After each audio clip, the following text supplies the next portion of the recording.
All right. Well, welcome back to day two of Multiply Ministry Conference. It's good to be back with you again. Nick, Kevin, how are you guys doing today for day two of the conference? Doing well. How about you, Kevin? Hey, I'm doing great. How you guys doing today, man? It's good to see everybody again. Looks like I didn't change, so Well, Okay. I'm all in. It's gonna be great. You've got 100 of lovely. those Well, shirts, right?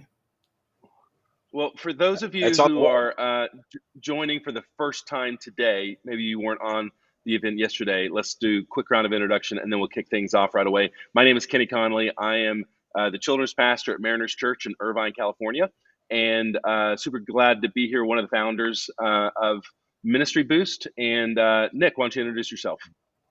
Yeah, Nick Blevins. I'm Boost, next gen baby. pastor at Community Christian Church in White Marsh, Maryland.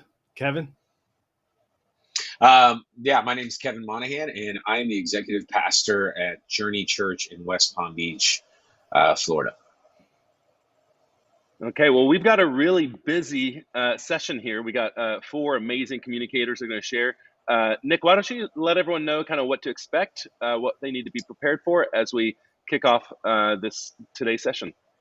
Sure. One of the first things I would do is in the chat there, if you didn't yet, I would choose live chat so you can just see what everybody's commenting. And then the whole time we're doing this, while speakers are sharing content, you can ask questions there. We'll save those and then we'll do a Q&A with each speaker at the end. So ask your questions. As soon as they come to your mind, go ahead and put them there in the chat. We'll save them, ask as many as we can at the end.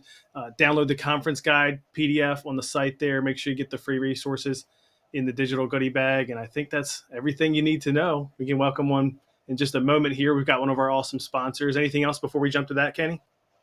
Yeah, just a reminder, as you're watching this, if you haven't already logged into our platform, you can access yesterday's live session. It's already there.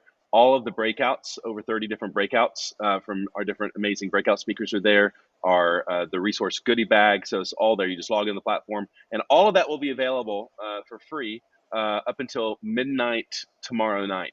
And so be sure to watch it, have your team watch it, grow and learn from it. If you want access to it forever and you want to be able to really spend some time digesting and unpacking all of that, we are selling an all access pass that you can buy with that. Nick, how much is that all access pass? And then in addition, if you want to just become a Ministry Boost member, you get that access for free. What's the price point of the access pass and the membership, Nick? Yeah, the all access pass is $47. Gives you access to this for as long as the internet exists, Ministry Boost exists, right? But if you become a member for $27 a month, you get everything. So you get all our courses, resource bundles. I think it's about 50 different courses, resource bundles, and ministry kits at this point. And things like this, you're always going to get included with membership. So you could opt to do that as well, or just get the all access pass so you have time to watch all of them, because I know you can't really watch 40 sessions or however many it is in 2 days. I mean, you could, but that's quite a binge there. Yeah. That is. Cool. We ready to get rolling with one of our sponsors? Thanks, Kevin. We'll see you in a little Yeah, bit. let's go for it. We're going to welcome in Carl from 1230 Media and 1230 Kids. How you doing, Carl? Hey, Nick, how's it going, man? Doing all Hey, right. Kenny. We're excited to have you here.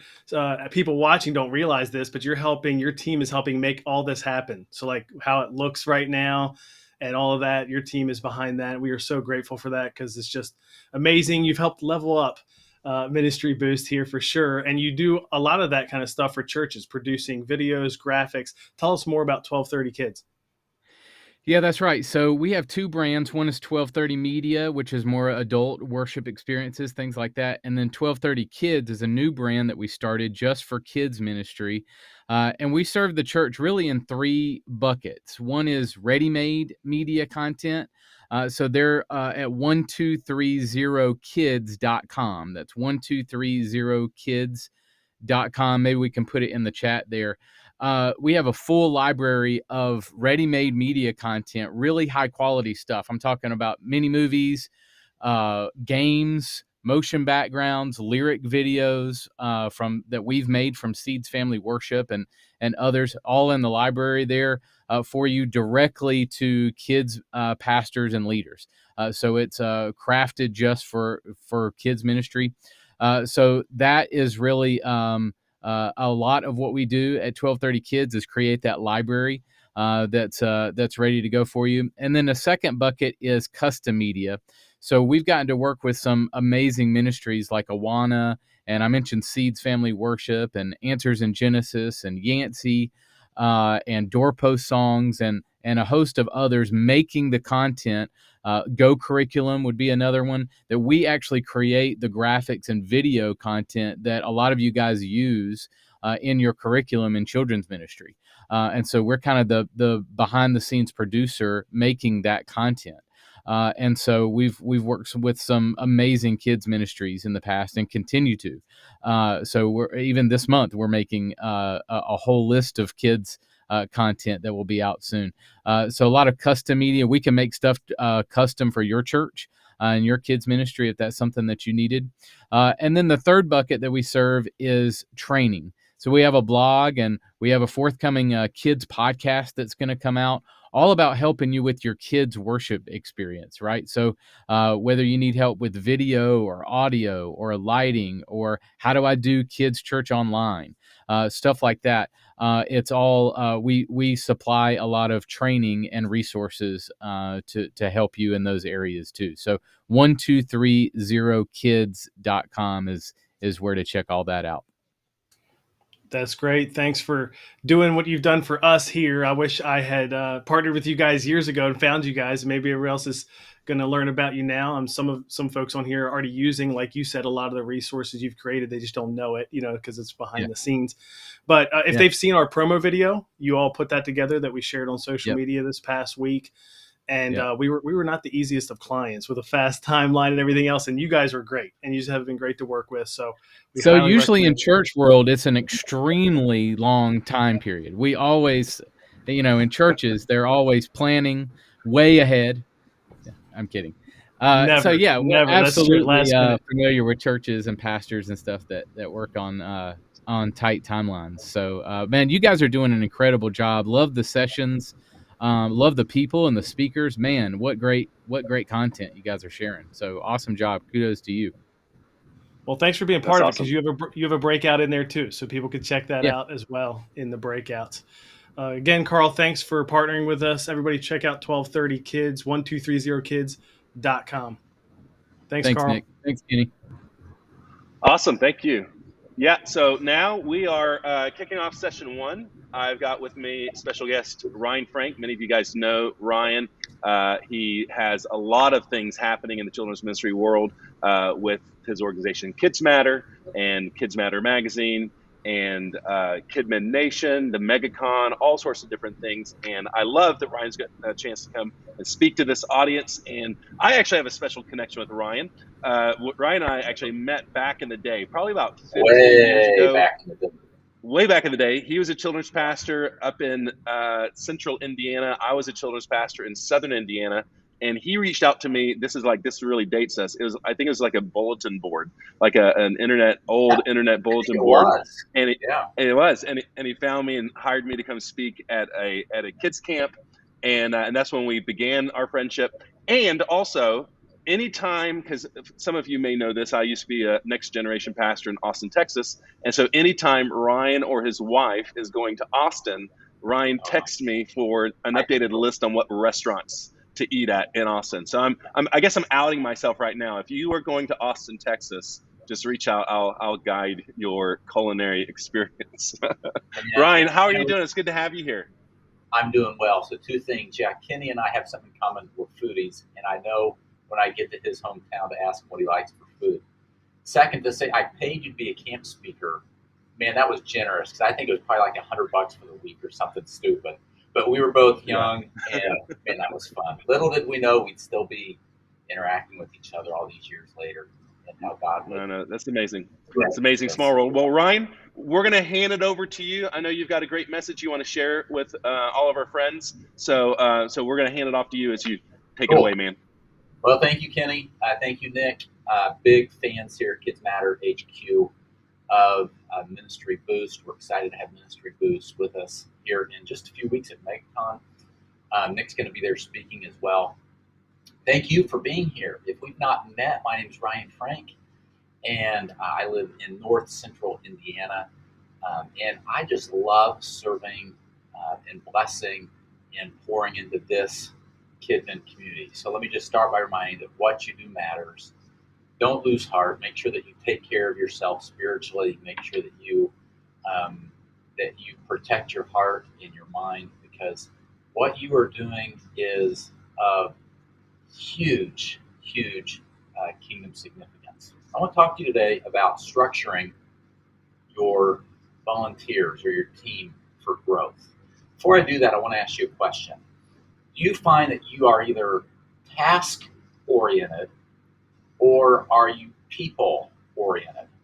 Most people fall into one of two categories. Again, you're either task oriented or you are people oriented. Which one are you? I don't know if we can chat or not on here. If you can, maybe chat and tell us. But otherwise, just think through. Here's how you can tell the difference. It's how you handle interruptions.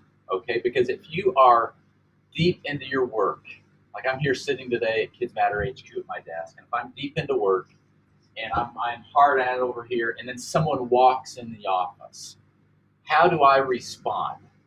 Am I annoyed? And I'm trying to work. What's this person doing in here? Or am I happy that somebody came in and, you know what, forget the work, I'll shove it to the side. Let's have a chat and see what's going on. You are either task oriented or people oriented. Now, I find myself being more task oriented.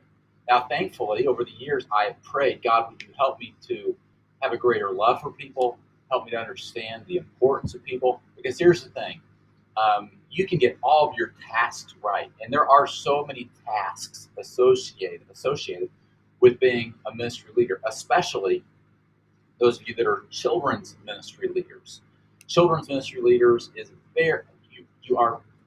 children's ministry is very programmatic in nature. There's really no ministry in the church that is as programmatic as children's ministry. And so as a result, you have a lot of things on your to-do list.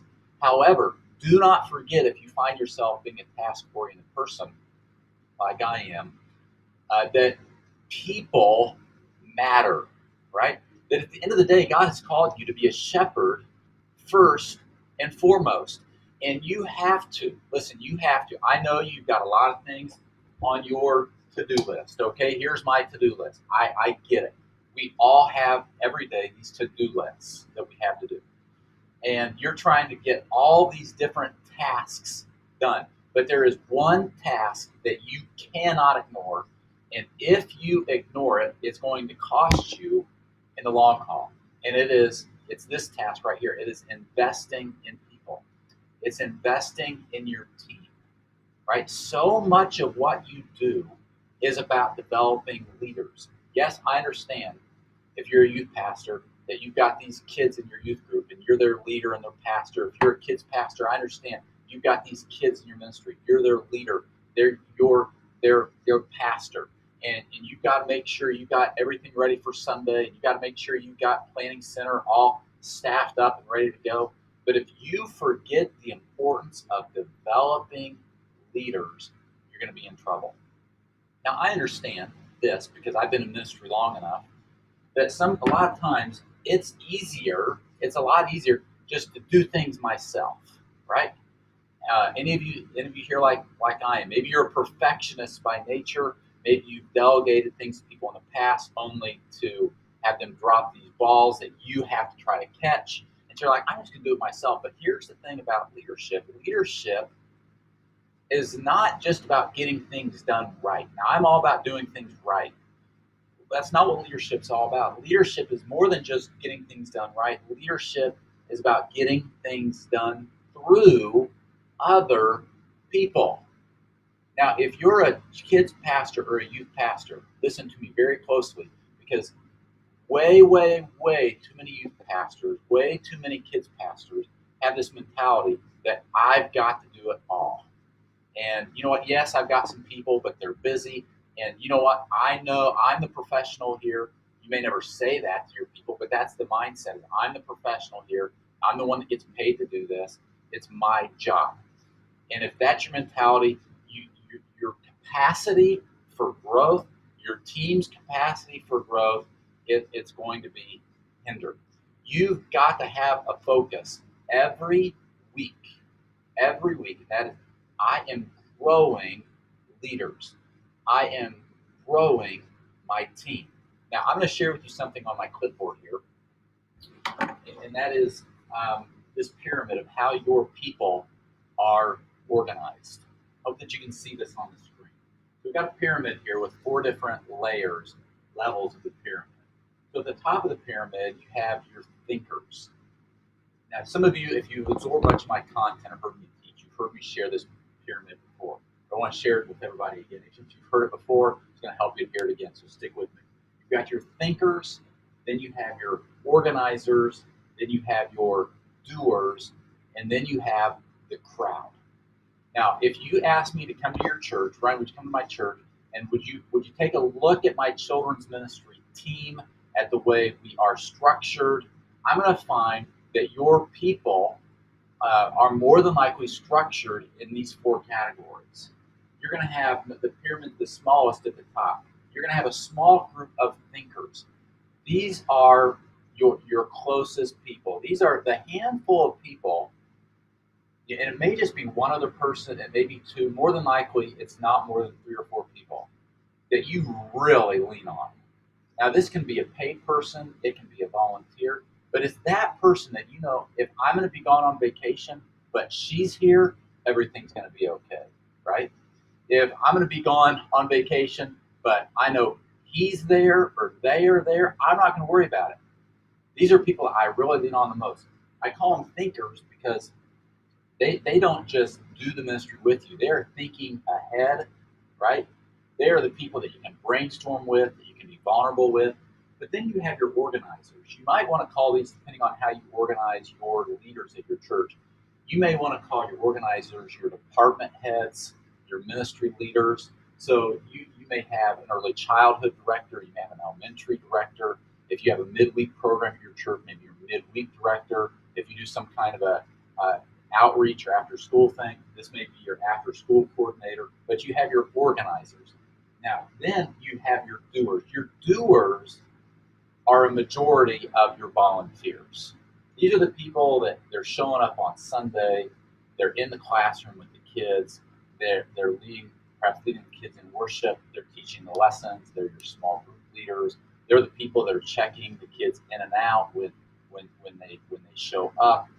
These are your doers. Again, a majority of your leaders. Then you have the crowd. The crowd are those people that are sitting out in the pews. They're dropping their kids off. They're dropping their grandkids off. Maybe some of them don't even have kids. But this is everybody else. Now, these represent the people in your ministry. Now, if indeed the ministry is more than just about me and it's about my people, I need to really understand who my people are and where they fit on this pyramid. Because I'm going to give you 5 P's right now, and if you're taking notes, I want you to write these 5 P's down. They're very important. It's this: proper people placement prevents problems. I'm going to say it again. I want you to write this down. Proper people placement prevents problems. See, here's a problem. If you have someone that's a doer, remember this is a majority of your volunteers.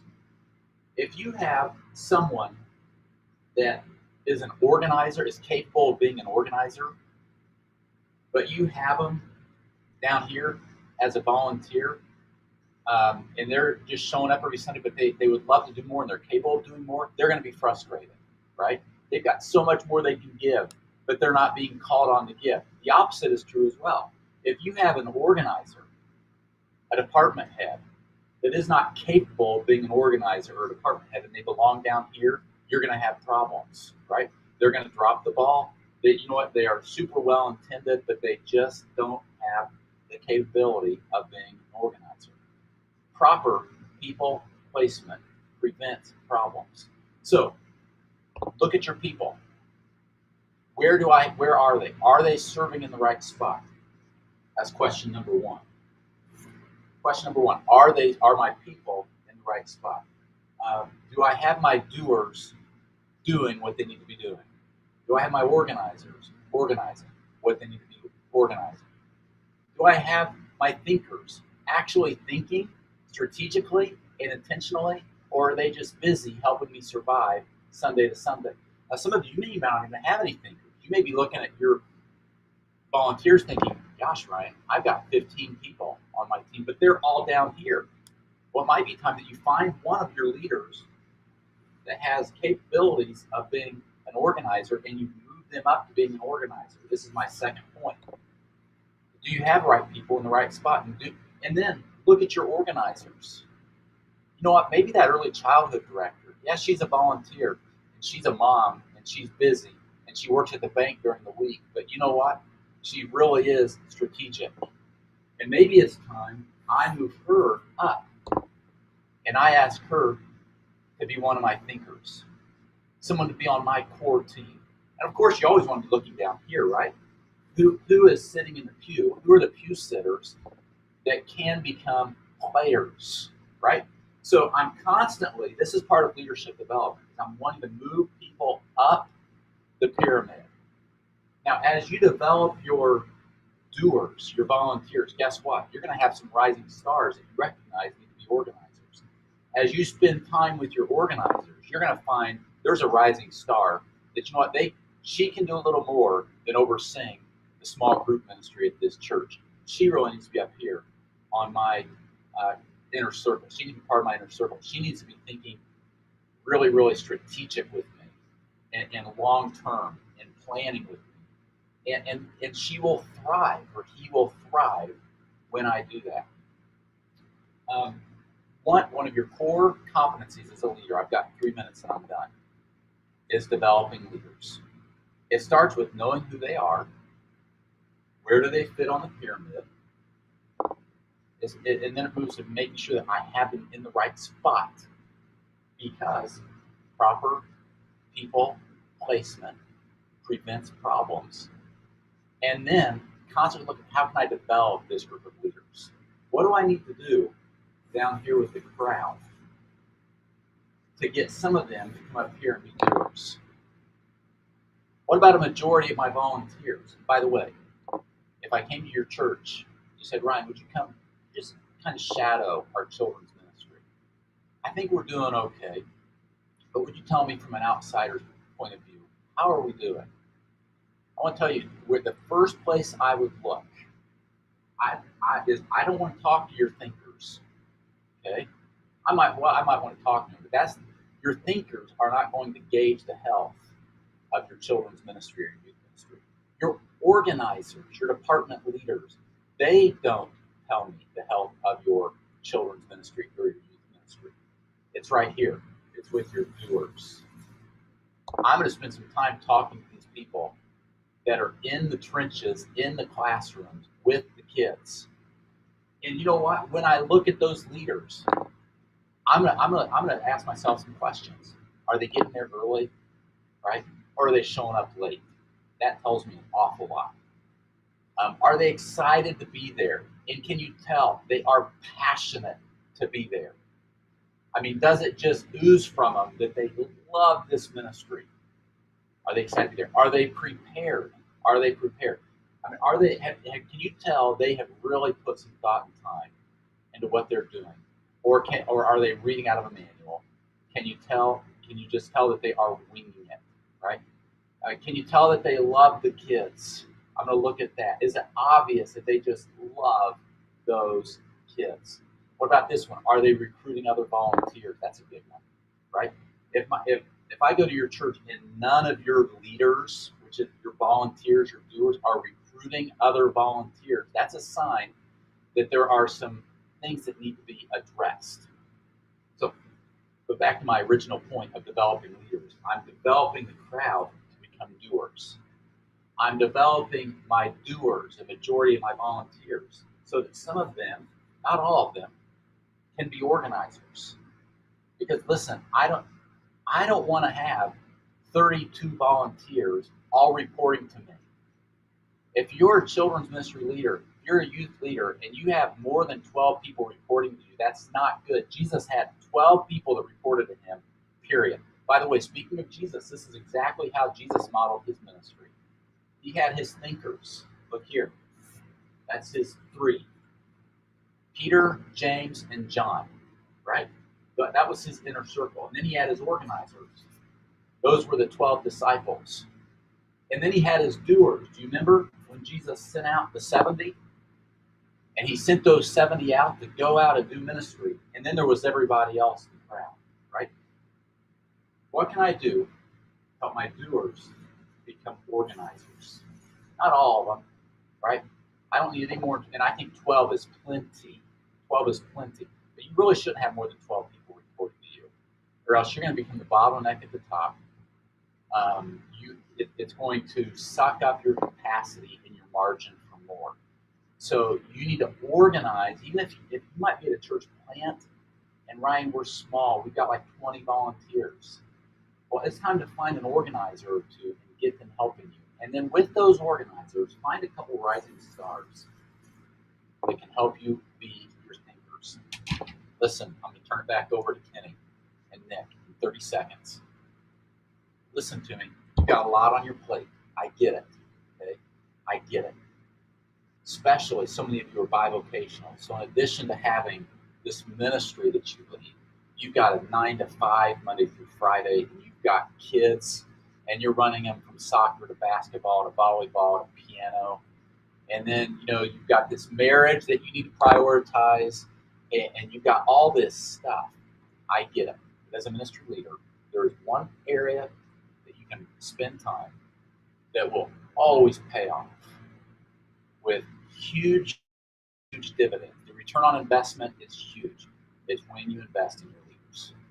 When you see yourself as a coach, a captain, a developer of leaders. Kenny, Nick, I'm going to turn it back to you. Thank you so much. Yeah, thank you, Ryan. Yeah. No, that was amazing. That was wonderful. I've got a couple of questions I want to ask you about that you can maybe elaborate more. And if there are people who have specific questions, put those in the chat and we'll ask those as well. Ryan, let me first start with this.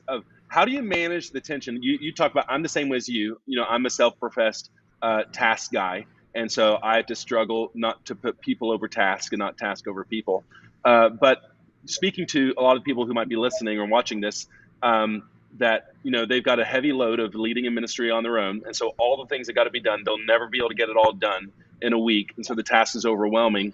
But you clarified today, probably the most important thing that they do is lean into the people side of things to start developing people. How do you actually create boundaries or manage the tension of getting the task done, but actually like saving time to be able to invest in people in a way that moves you forward instead of keeping you frustrated because you just don't have the people? Definitely. If you're task oriented, you live by your schedule, you live by your to-do list. Those are very, very important to you.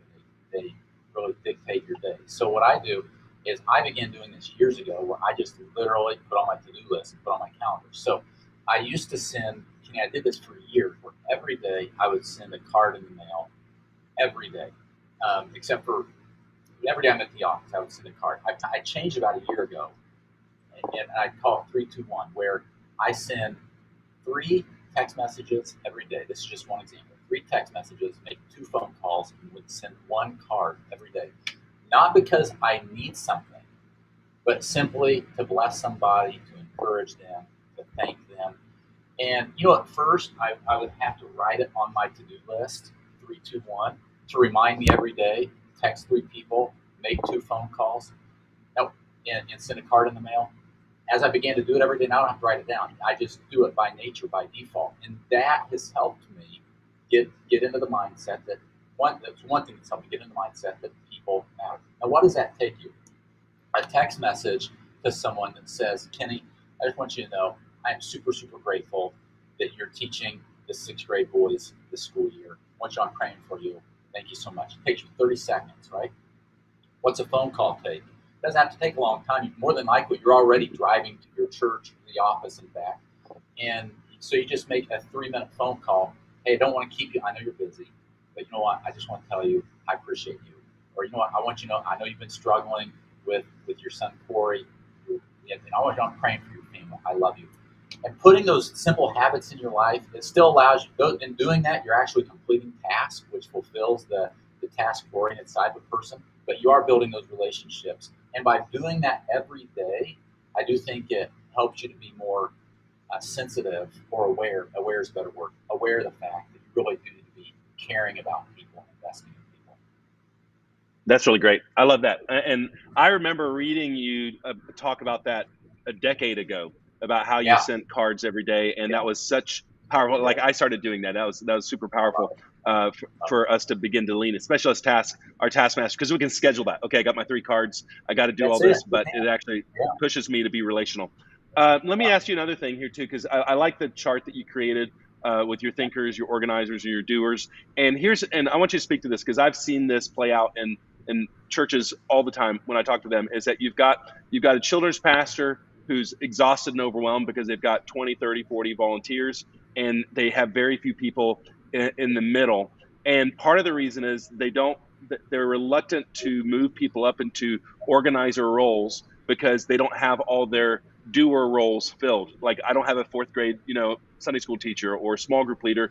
And I've seen over the years of like when you prioritize that organizer role, you prioritize the other areas in your organization, the organization works for you in helping build out more doers and build health there, retain doers longer. Can you talk a little bit more about that? About how do you like prioritize the different levels of your leadership organization, your volunteer organization, to create health all the way down? Yeah, good point. So you got to remember the purpose of your organizers is more than, when I say organizers on here, you might just think like, okay, this is someone that helps me in planning center, or this is someone that helps me, organize second service every week, or whatever. Those organizers are more than just strictly organizers. They are helping you care for your volunteers. So Right. they're really your under shepherds. So they are people that are helping you care for and shepherd your leaders, and they are essential. Even if it's just one, you need to have one. Now, if you're a really small church, with only 2 or 3 of you, maybe you don't need that person yet. But for a majority of us that are online, you need at least one organizer, not just to take stuff off your plate, but to help you care for those leaders. And you really understand the value of shepherding and caring for those leaders, it will drive you to make that happen, because it's going to make your job a lot easier. The more I care for my leaders, the more it cultivates a community. The more there's a community, the less people are going to be likely to leave. If you go to leave your ministry to go serve somewhere else, Kenny, you're really good at this, at fostering a culture and community in your team. And there are others like you, Kenny, that are good at this. What happens when you create a culture, even within your volunteers, that we're not just people that show up, fill a slot on a calendar, and leave, but this is really my community? You can't shake those people off if you want to, because this is their small group. This is their community. The challenge is it's hard for you as the leader to do all of that, fostering that community by yourself. You've really got to have some help. That's great. I love it. You're right. It is about when you create actually life-giving community among your volunteer team, those volunteers stick for a really long time. It feels like part of their community. Hey, we got about 60 seconds left, but I had several people ask this question, and the subject was around recruiting. How do you help your doers, your volunteers, become recruiters? Maybe something really practical of having them help invite other people to the team. Make it super, super easy. Yeah, so I always, especially when it's summertime, when I'm thinking staffing vacation Bible school camp, ask your leaders, who do you know that I need to know? Every one of your volunteers, I'm sure, knows one person that could volunteer. Now, you may feel like, I know my church. There's only 300 of us. I've gone here my whole life. I know everybody. Well, you may know everybody, but you don't have the relationship with everybody that your volunteers have. So one thing you can do that's going to help you, this is a game changer, especially again in the summer, but even during the year, that is ask your leaders who's can you think of one person? Maybe it's your son coming home from college this semester. Maybe it's somebody new at the church.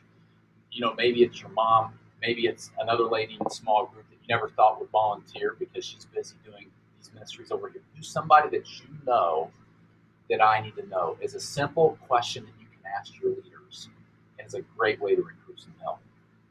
That's great. Love it. Ryan, thank you so much for your time. Thanks for being with us. We're going to take this content. I know it's going to bless a lot of different people. Have a great day, and thank you so much again for Thank you, speaking with us Kenny. today. All right, thank you. Hey, Kevin. Hey, Nick, that was great, man. It's good to hear from Ryan. It definitely was. And our next guest is Michaela White. But before we jump to her, I wanted to ask you, Kevin, because one thing I know about your leadership and your ministry and the different churches you've been a part of is you, at one point you were leading volunteers and trying to empower volunteers to do more. But for a long time now, your role has been leading staff to make sure they're empowering their volunteers. So do you have just a short tip or practice that you've done helping staff do this better? Yeah, I think it's a great question. I think some of this is, some of it's really simple. I think some of it is first to have conversations with your staff about it, right? And have a lot of conversations. Like, one of the things I always tell people is that 51% of your job is volunteers. So we actually put that in job descriptions and all of that, but it's kind of repetitive language because, if you only bring it up once, it's kind of like, hey, man, I love you. I'll let you know if that changes. That'd be horrible in marriage. But it's like you got to have that continual conversation in that. But I think, it's not only the conversation, it's also the commitment to it as an organization, and that comes in like, hey, time, making sure that people like, hey, part of your weekly routine should be with volunteers. And then also finances, making sure that you have budget. And I'm empowering to say, listen, you have a certain amount of money a year. And part of that is that investment to go have coffee, or it doesn't have to be expensive. It just needs to be frequent. That's how I say. And it's like, you've got to be able to have those opportunities. And then, part of that is you're having the conversation, you have a commitment to that. I think the other thing is just to really make it simple. I know one of the things that I did is, when you do, like, I remember volunteers would sit in a lobby and I wanted them to connect more with students or with each other or empower them. And they just didn't know what to do, because sometimes leaders are like, well, if all the tasks are done, right, all the task-oriented people are done, like, what else do I do? And I remember just like, it was their lanyard on the front had their name, and on the back it just said 3, 2, 1. And I made it real simple. I was like, I want you to have 3 conversations with students or volunteers or people you don't know, and I want you to have 2 follow-up conversations with somebody that you already do know. And it's like, hey, Kenny, we talked a couple weeks ago and all stuff. And then I want you to pray with somebody. And I think when you give that clarity of what that means, because part of it's kind of like what Ryan was talking with different personalities. When you say like, hey, I want to empower you, or like some task-oriented people need tasks, right? And like, and people, even like people are they need some tasks, or they're just going to go have fun and talk and all that stuff, but there isn't really anything accomplished. And so I think if you've committed to that financially, you're committing that in your calendar for your staff, and you're giving some clarity in all of that, I think that's really helpful. But if you're leading staff out there, you have to make a commitment to do that. And that goes into budget, that goes into time, and you've got to, exemplify that too, making sure. I love how he asked that question. Who do you know that I need to know? So that means I can't tell everybody, hey, I want you to spend time with volunteers and empower them and give them opportunity to speak and to serve and to do your job, and not do it myself. So I try to run as volunteers outside of things like legal and HR and like deep finance. Man, volunteers can do just about anything. They're just kind of, they're unpaid staff in some ways too. So if you make that part of your culture, I think it becomes a little bit easy to empower them. Definitely. I think you got some amens in there, especially when you said the financial commitment. So do we have Michaela yet? If we do, we're going to have Michaela White join us. Kevin, she's actually in your state getting ready for Children's Pastors Conference next year. Hey, Michaela, welcome. Hey, so glad to be here. Thanks for having me. You bet. So I'm going to just pitch it to you, but I would love if you'd start just talking about yourself, INCM, the Children's Pastors Conference that you're getting ready for right now there in Florida. And then I'm just going to let you run with it. So thanks for joining us. Awesome. Yeah. Well, everybody, I'm so glad to get to be with you today. I am actually in Orlando, Florida right now in a hotel room at Disney's Coronado Springs, and a good number of our INCM team is here on site for our CPC 22 site visit. And so the team's been preparing and getting ready for Children's Pastors Conference, and That happens in January, and it's when leaders from around the world gather here with us in Orlando, and we focus in on great training, refreshing, dynamic time in the Word and worship, and of course, spending time with each other and getting connected to the resources and tools that we need to do what God has called us to do. So hopefully, as I move through the session today, internet and everything stays stable as I am in a hotel. So thanks for your grace with that. If you're in the chat, I'd love for you to just go ahead and say hello. I love interacting with you all. You are my heroes. Anyone who champions the discipleship of kids and families, thank you. Thank you for all that you do. You are on the front lines, and it is an absolute honor to get to serve you today. Hey, Becky. Hey, Tom. Good to see you on today. So we are going to be digging into the topic of leading your volunteers like a coach. We're going to be covering a lot of ground here, and I'm going to be talking fast. And as you can tell already, I talk with my hands. So we are going to cover three main things today. We're going to talk about our approach, and inside of that, we're going to define what the role of a coach is and how that might impact our leadership. Then we're going to talk about principle. And inside of that, I'm going to give you two coaching principles that you can use in leading your volunteers and honestly, really anyone. It's something that you can even use in your parenting and in your marriage and in friendships. So those two principles are going to be really critical. And then we're going to wrap it up with practice, which I'm going to give you 4 movements that you can focus on with your team members that can help you really move them from where they are to where God might be leading them to be. And so let's get started. Let's dive into approach and really define what is coaching. Now, if you were ever a part of a sports team or any kind of team, you might be thinking about that coach on the sidelines. That's not the kind of coaching that I'm talking about, although it does have great applications for our leadership, doesn't it? That's maybe a different breakout for another time. In this session, I want to define it as coaching is a practice that is used today to help people move from where they are to where God is calling them to be. It is so common and honestly something that I think is fairly normal for us as leaders and as humans to maybe end up in a season or a period of time where we feel stuck.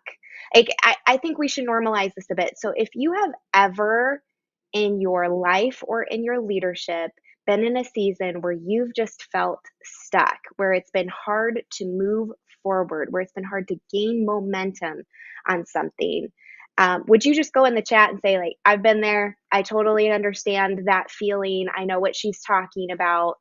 If you've ever been stuck, go ahead and let us know. I've been stuck. And I can tell you that a coaching relationship changed my life. It changed the way that I saw the gifts that God had entrusted to me. It changed the way that I stewarded those gifts now in my life and in my leadership and in my relationships. And it's quite honestly one of the reasons why I'm sitting here today is because of a coaching relationship. And that coaching relationships helped me not only gain momentum, but keep momentum. And there's so many principles from coaching that applies to life and leadership and walking with Jesus. Yeah, I mean, check it out in the chat, guys. Everyone that's chiming in right now, we've all been there, and some of us are there right now, and that's okay because we can look back on our seasons and know we've been stuck, we've gotten unstuck, we've gotten stuck again. The Lord's going to help us to keep moving forward, and that's what we're going to talk about today. Now, here's something that's so important to keep in mind when it comes to this idea of, okay, if I'm a coach, if my role as a leader is to apply this coaching mentality to how I interact with my team, to help them move from where they are to where God's calling them to be, to help them get unstuck, to gain and keep momentum, then what do I need to be convinced of? Right? Because what you're convinced of is going to influence how you show up in the world. And I would say, friends, that as leaders, in order for us to help others move, we have to believe that it's actually possible for them to move. Now, that sounds obvious, right?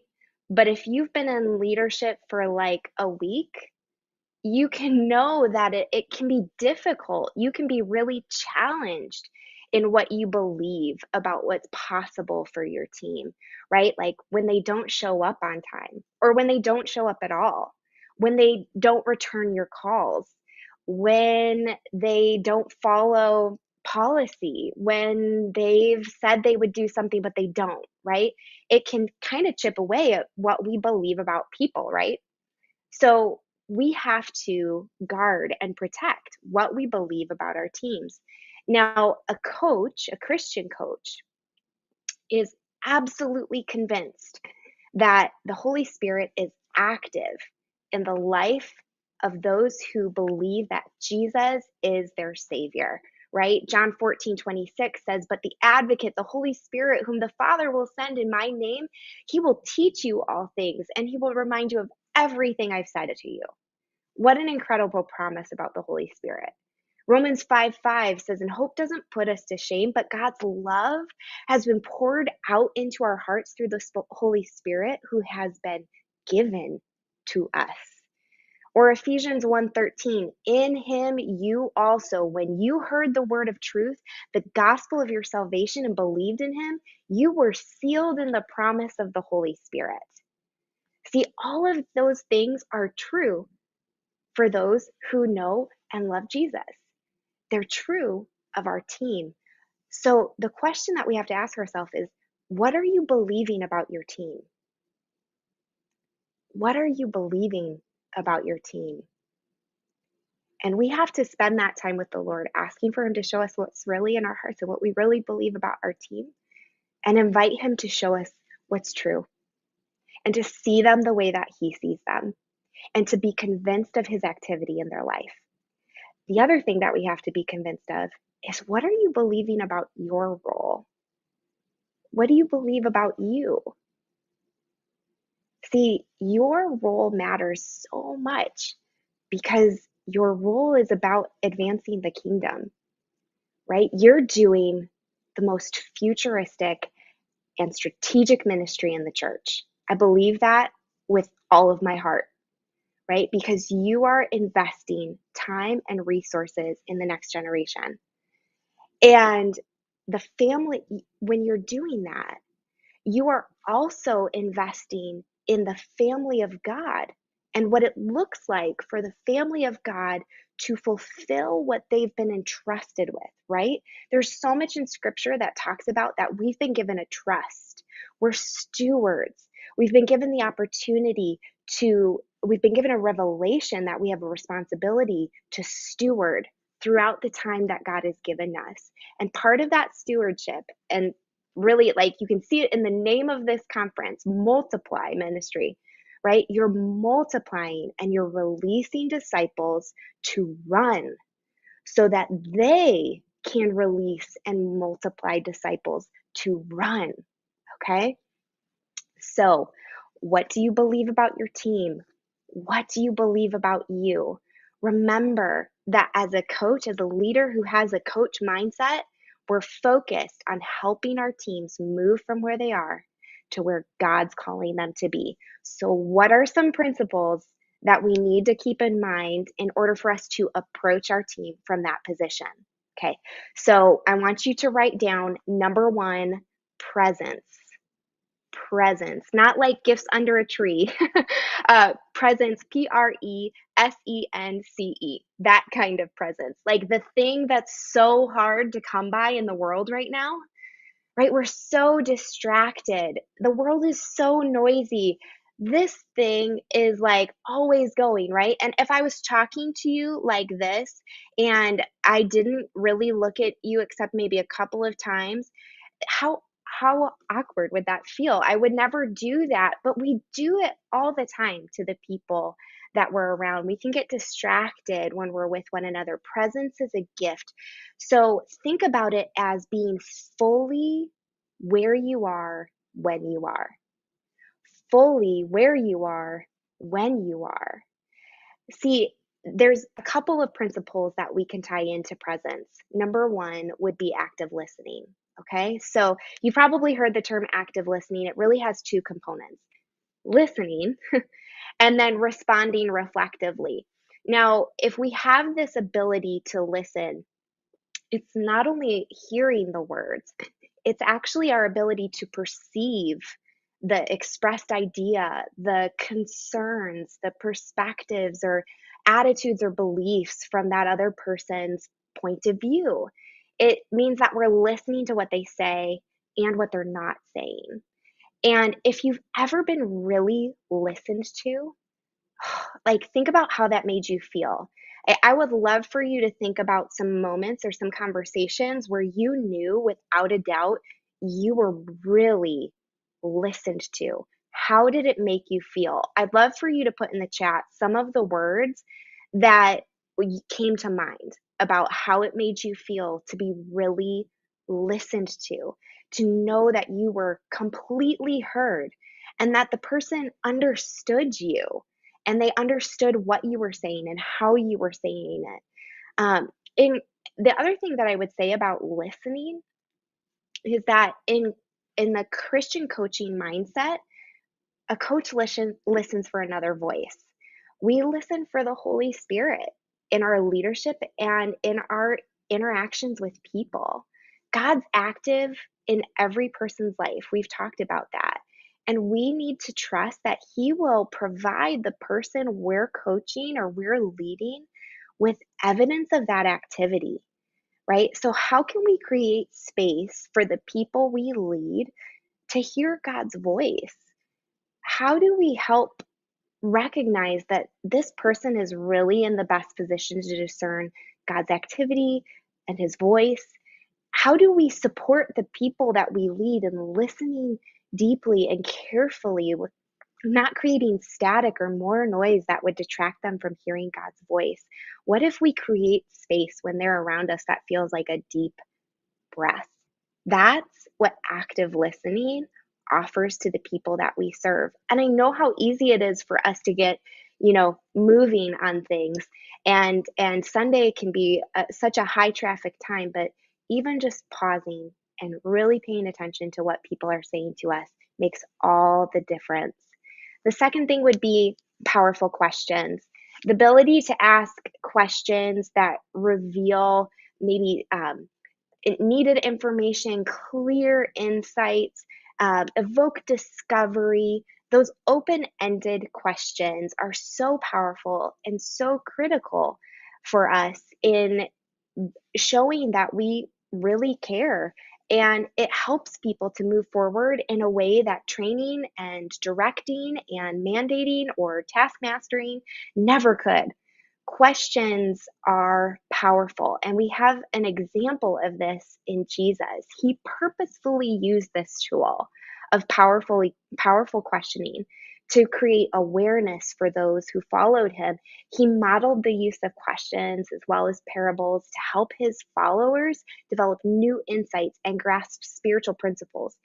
One of the things that I've found fascinating in studying the Gospels is that throughout the Gospels, Jesus asked 307 questions. Do you want to know how many he was asked? 183, right?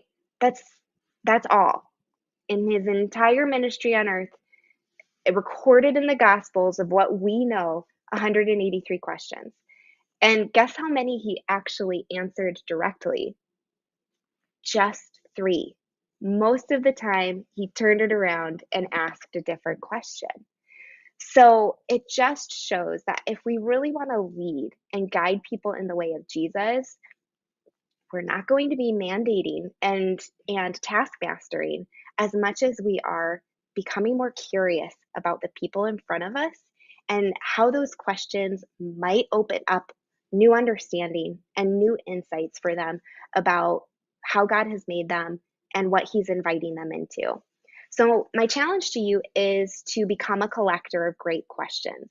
Create a document, create a journal maybe, where you just compile all of the great questions that you've heard, been asked, or hear someone else ask, and keep track of them. Because the more you spend with great questions, the more comfortable you'll be with asking them.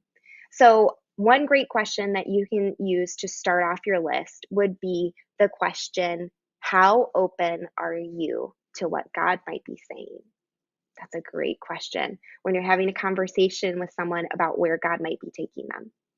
Now, we talked about presence, right? The second principle is that you're a change agent and a constant agent.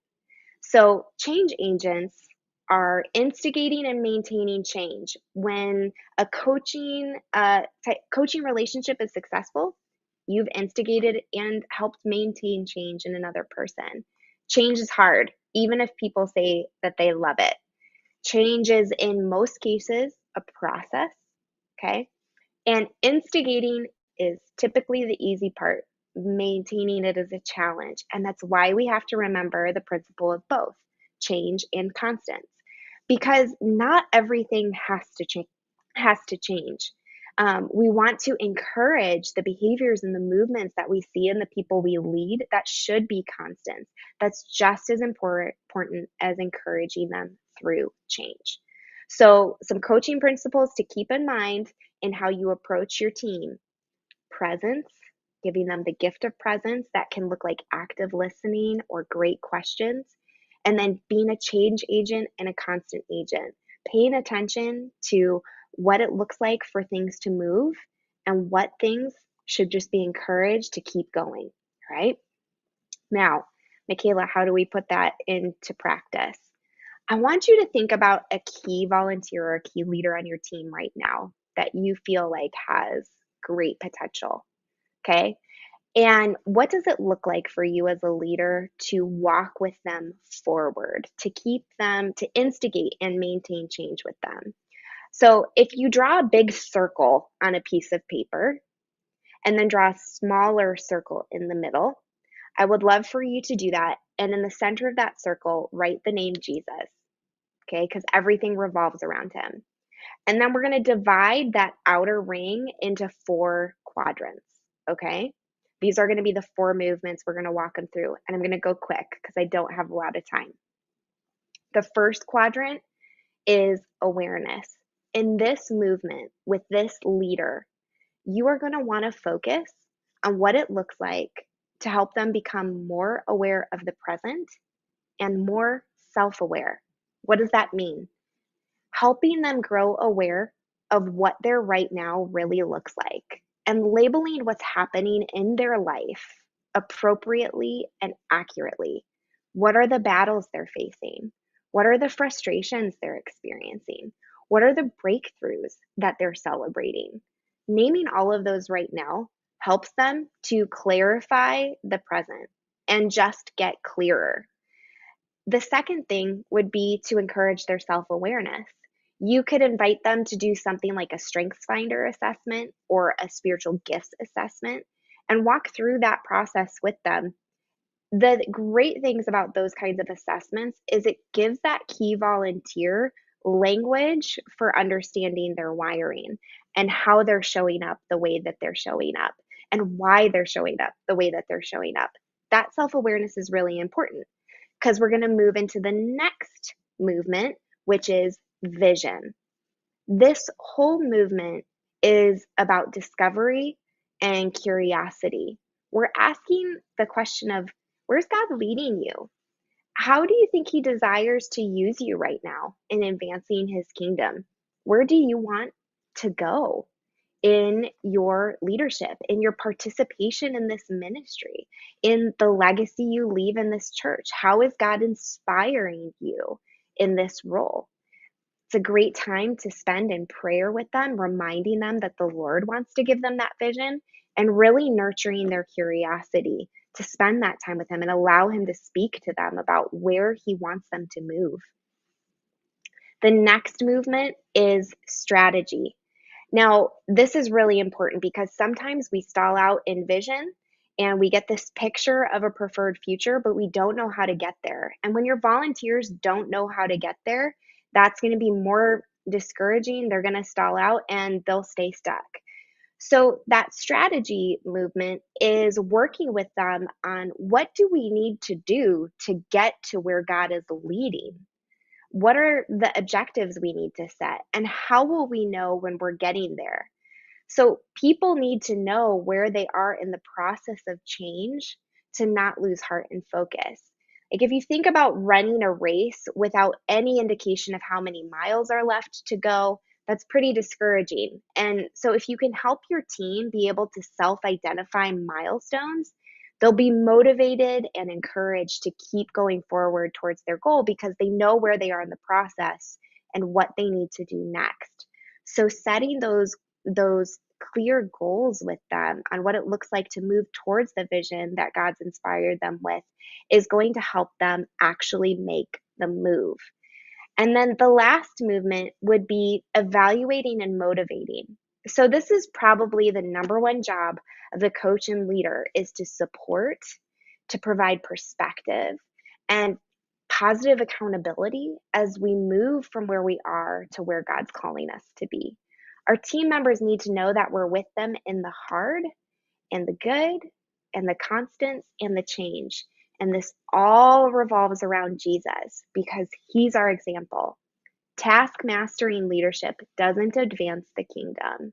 If we lead our teams like a coach, we'll see the people who've been trusted to influence gain momentum and keep momentum in the race that's marked out for them. And when they obediently run that race, they'll not only set an example, they'll bring a generation with them and show them how to do the same. At GLS this past early August, Albert Tate said that we can't bring the same math to a new season. I loved that quote. But I also think that we can't bring earthly metrics to a heavenly commission. Success is the king's to name. What looks like success? Loving him and knowing him deeply, faithfully following his example, doing what he says, and passing on the trust that we've been given to steward. So leading like a coach actually ends up multiplying your mission because when you advance your team and they keep moving forward, you're advancing the kingdom. And that's what we're all here for. All right, I'm ready to take any questions. All right. Thank you so much for sharing that content. I took a bunch of notes. I've got some questions. I had this one before we started. I'm going to tip my hand here. I would say that part of the culture of CPC is that people feel refueled, refreshed, that their soul feels cared for. Like that is very prevalent. Yeah. And you and I've never talked about this, but I'm sure it's very intentional. And I think leaders watching would love to have that for their team too. Instead of it just feels like we're always emptying our cup, serving, or there's not time, right? So what are a few of the things that you do to make that culture a reality with CPC that leaders could do on their team to help their volunteers feel that same way? Absolutely. I think priorities are everything. And so one of the values of our organization is scripture first.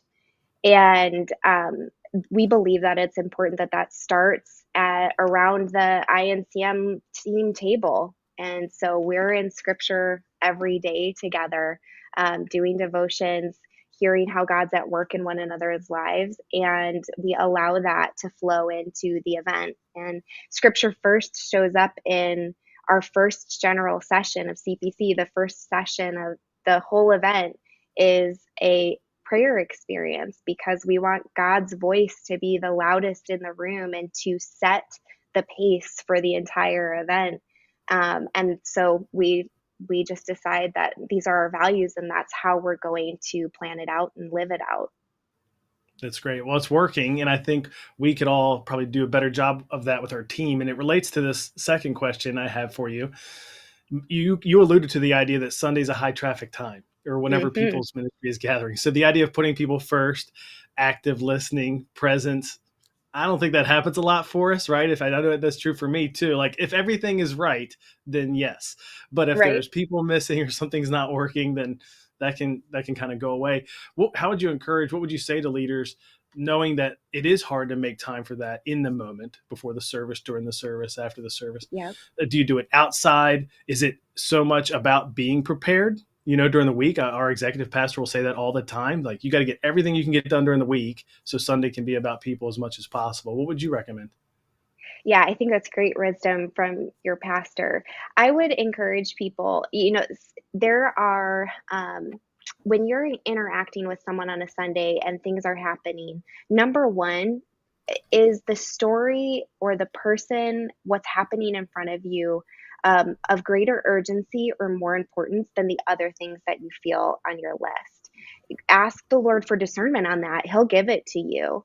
If something needs to fall because of what's happening in front of you is more important, He'll give you the understanding and the wisdom for that. I really believe it. He said He wouldn't withhold good things from us if we asked. So ask for that.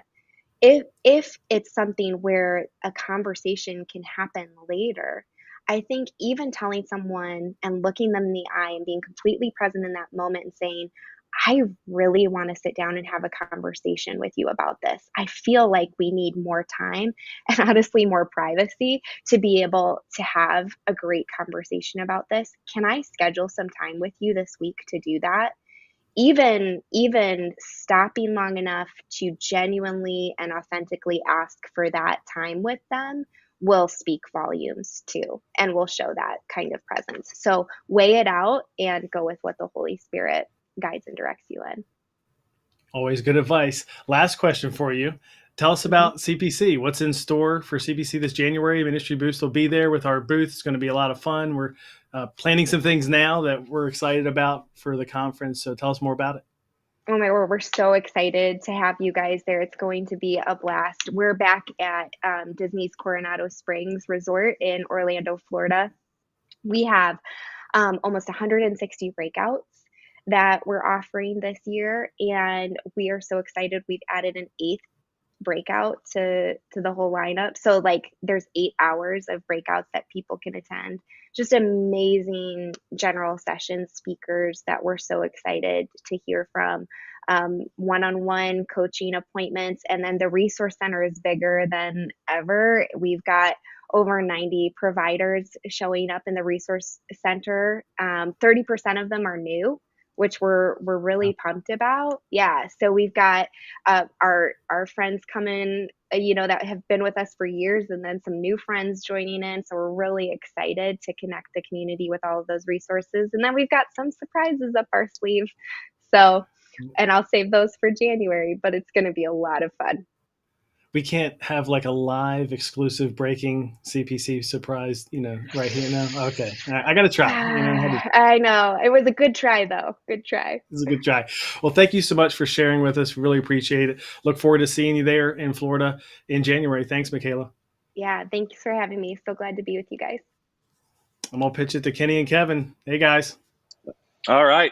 Well, that was Hey, awesome. hey. So good to hear from Michaela. I really, what stood out to me, one thing that Michaela said was talking about asking good questions, and actually referencing our next guest, Jim Weidman.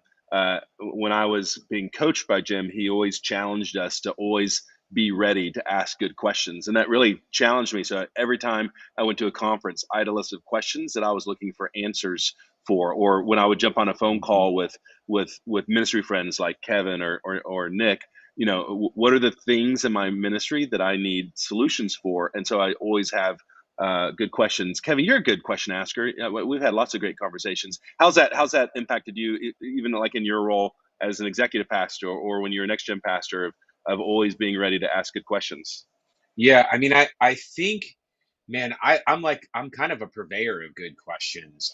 I've just kind of always been inquisitive, but man, I mean, first of all, all she was saying was great, and can we just say she is like, just listening to her speak, I was like, man, just super kind and intelligent and focused, and everything she was saying was just so good. And then just I love watching people who are really great at what they're doing. I think the thing about questions it allows us to be curious. I think sometimes in ministry, right, we can get caught up in thinking like, well, I already know what's going to happen. Okay, this is going to be another Sunday, and it's going to be like this, and this leader is going to call out, and this one's. But I think I love this sense of curiosity towards ministry. How can we do better? And Kenny, you and I have sat down with some of the smartest people and some of the most influential people in kind of next gen, and they still have questions. I feel that like that Right. curiosity of like, man, how do we get better? And kind of even taking what Justin said yesterday of having this culture of, man, ask me questions and all of that. And I mean, I referenced this yesterday, the difference between like, asking good questions and questioning, like there's a tone difference in that. But I think, man, let's dive into that and be curious. And I think one of the best questions for me is help me understand. Like, help me understand, how Right. did you do that? Or help me understand. I think one of the other questions too is, hey, can I have your stuff? I mean, like, how many times do we get that? Like, or can you send me a copy of that? Like, I mean, I The can Monahan rare. the Monahan 10, right? The Yeah, Monahan 10. yeah. Well, I get questions like all that, but I think that sometimes we're so afraid that, like, and I get it. There's copyright laws and all of that stuff, but I mean, for most stuff, it's like people are so willing to share. It's one of the things I love about both Ministry Boost and the whole children, student, next gen world is we are just, hey, I did this. Can you share that with me, or what do you guys have on that? I mean, think about most of our emails with some of the other top. It's like, hey, what are you guys doing with social media on this, or how are you handling COVID? Like asking those questions. Can I get a copy of your, whatever? And man, I'm trying to think the last time I've heard someone say, nah, not going to do that. And I think one of the best questions really is to ask, can I get a copy of that? Or can you Right. share this? Or, I think some of those things are, fantastic. So yeah, man, I So mean, that's great. here's a beautiful transition. Here's a beautiful transition. So through Multiply Ministry Conference, we've got more than 30 different communicators who have shared in breakouts and main session leaders who've shared, and there's a lot of content here. But in every single one of these breakouts, we list their social media, Yep. their website. So my challenge to you is, as you consume this content, as you listen, write down your questions and then contact. Like if you've got questions, contact that Yeah. communicator, because you'd be amazed. Like nobody in here is like Kidman famous, like too Kidman famous to respond to your direct message or whatever. So what are the questions that you need answers to, and ask those. So there's probably not enough time for you to watch all this, and that's why we're providing all of ministry, Multiply Ministry Conference as an all access pass that you can get access to all of it for $47, and you can sit down. Like I'd encourage you, like maybe take the next 6 or 7 weeks to unpack this with some of your key volunteers or your staff, and watch them together, or watch them separately, and then have a conversation, during the week, about what you're learning, and ask questions and continue to grow. And so we'd really encourage you to consider getting access to that, because it's all going to go away at midnight tomorrow night. Or Mhm. again, this is right in line with this asking questions. Join Ministry Boost, become a member, and then you will have access to a community of more than 300 ministry leaders who are part of this Ministry Boost family, who are constantly sharing ideas, sharing resources, and you can do that for $27 a month for yourself, and you get access to this conference and all the other past conferences and bundles of resources, or $47 for your entire team.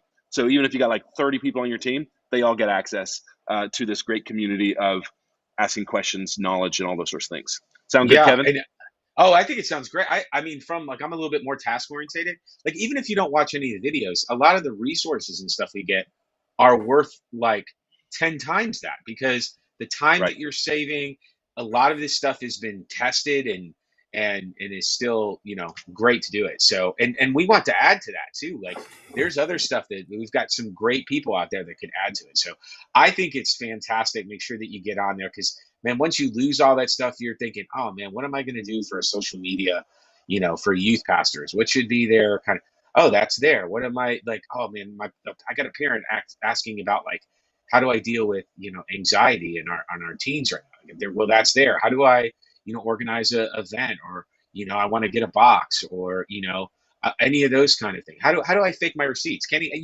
those kind of questions that are all over the place. That's not on there. That's Kenny's. That's a side project. But anyways, like there's so many of those things that, I mean, the $47 is not the issue. It's how many resources that you get. And to hear these professionals that, like you said, are approachable. 95% of them are super approachable and would love nothing more to help you succeed and go further faster. So awesome. All right. Awesome. Well, we're going to welcome our next guest. I'd like to go ahead and bring Jim Weidman to the screen. Jim Weidman is like the godfather of KidMin. I have learned so much. It's like so much of who I am as a dad, as a husband, as a ministry leader. I can give thanks to this man. And I know I'm just one of hundreds and hundreds and thousands of people who've been impacted by Jim Weidman as an author, as a communicator, as a pioneer. And like he pioneered children's ministry like when I was still in diapers and before then, which is amazing. And I'm proud to call him my friend as well. And Jim Weidman is, and this is the thing that I think is so beautiful about Jim, is he's a friend to everyone. I've seen him, I've walked down the streets of Nashville and I've seen him recruit strangers to serve in his church. Like Jim knows everyone is a friend of Jim. And so Jim, I'm so glad that you're here. How are you doing, buddy? Man, life is good. I'm trying to figure out, this is different than Zoom. And so you kind of have to go the opposite direction. And it's just, I got to fit in that little box you got me in. And I don't like fitting in boxes. Yeah, Jim, no box can contain Jim Weidman. Jim, I'm so glad you're here. I know you got an incredible message for everyone. So I'm going to hand it over to you, and then I'll be back with some Q&A. So handing it over to you, buddy. All right, man. So good. Well, I'm going to hit the timer, so I'll be sure and stop because, that's what people need to do. It is just an honor to be able to be with you and share. And I'm supposed to introduce myself. I'm Jim Weidman. I've been having the privilege of ministering to kids in my 20s, 30s, 40s, 50s, halfway through the 60s. Actually, a little closer to 70 than I am 60. And told my pastor the other day that I'm going part-time in my 90s. So I gave him plenty of notice. So that's kind of good. A lot of people talk about the good old days and all this kind of stuff. I believe that fruit from past seasons is okay, but what really matters is fruit from this season. If I go to the grocery store, anything that's frozen or that's in a can is really fruit from another season. And what is really better is go down the produce aisle or go to the farmer's market and get something that was just picked the other day. And that fruit from this season is what's important. And so I want to talk to you about what I believe is the key to leading volunteers in the right way, and that is to raise the abilities of those that you lead. And, I'm a better leader than I used to be. I'm a better team builder than I used to be. I'm more proud of the team I get to work with at the Belonging Church and here in Nashville, and it's just a lot of fun. But one of the best scriptures, a lot of people say, well, what does a children's ministry do? In 1 Peter chapter 5, verses 2 and 3 is really the best job description of what we do as pastors and leaders. And it says, be shepherds of God's flock that is under your care, serving as overseers. Now, we know what a shepherd does. They are feeders. And so one translation said, feed the flock of God that is under your care. So we're feeders, we're caregivers, and we're overseers. And, there's a lot of sessions that talk about how to teach kids better and all those kind of things, care for kids, but the oversight is one of the things I want to emphasize today. Listen, if you're doing all the work yourself, you're not an overseer, you're a doer. And God's called us to build a team and to be overseers. And so that's what we're going to talk about mainly today. Now, I believe with all my heart that to be an overseer, you've got to be able to raise the abilities of those that you lead. Your ministry is only as effective as your team is effective. And so that's important. One of my favorite stories in the Bible is the story of Moses and his father-in-law Jethro. Now, my friend Ryan Frank says I can't preach any message without talking about Moses and Jethro, and it's kind of true, I believe. But I want you to see something. All of us need, if we're going to put into others, we've got to raise our excellence level. And I want you to see that even a man named Excellence, that's what Jethro means, didn't start out excellent. If you look at Exodus chapter 2, verses 15 through 22, and we look at that story and see that the priest of Midian was not named Jethro at that time. He was named Ruel. And Ruel means a friend of God. If you want to up the excellence in your ministry, it starts by being a friend of God. And we see that something happened between Exodus 2:15 and 22 and Exodus 3:1, because for the first time in Exodus 3:1, Ruel was called Jethro, or meant excellent. So I want you to understand something. Wherever you are on your leadership journey, nobody starts out excellent. And I can tell you this, my definition of excellence is always changing. It's changed since last week. And so it's one of those things that we've got to always update and make it better. Exodus 18, I'm not going to read all these verses to you. You're going to have to go back and read this story, but let me set it up for you. Basically, Moses was doing the ministry all by himself. He wasn't building a team. The Bible says he was standing before the people as judge from morning till evening. And he was just doing everything. And not only was it not working in his organization chart, but it also wasn't working at home. And basically, Moses' wife took the babies and went home to daddy. And we see in Exodus chapter 18 and verse 6, Jethro sent word to Moses and said, your father-in-law Jethro coming to you with your wife and her 2 sons. And so basically doing the job alone caused trouble in his marriage. It caused trouble in the ministry. And I'm sure, I'm a father of daughters, and so I know that Jethro already listened to his daughter, but he also came and he listened to Moses. They went into the tent. They were Bedouins, so they were smoking the hookah and having a big time, and he listened to all the things that was doing. But you know what? Jethro didn't just take his daughter's word or Moses' word. The next day, the Bible says in verse 13 that when Moses took his place, he just observed and saw what was happening. And so again, the conversations that happened after he observed, Mr. Excellence told Moses, listen, what you're doing, it's not good. And I've got some advice for you.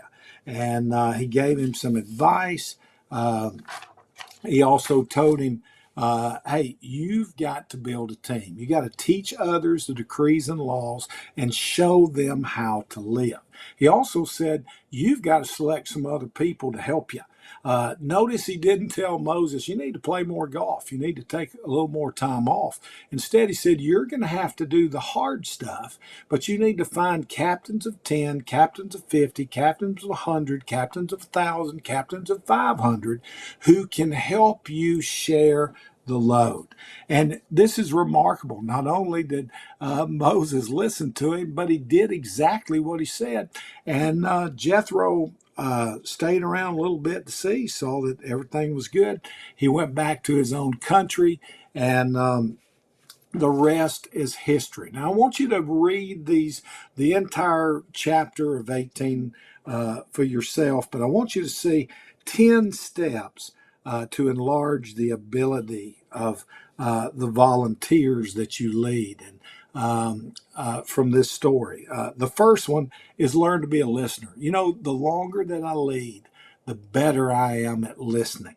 And in verses 8 through 10, we see that that's exactly what Jethro did. Now, or what Jethro did. He listened.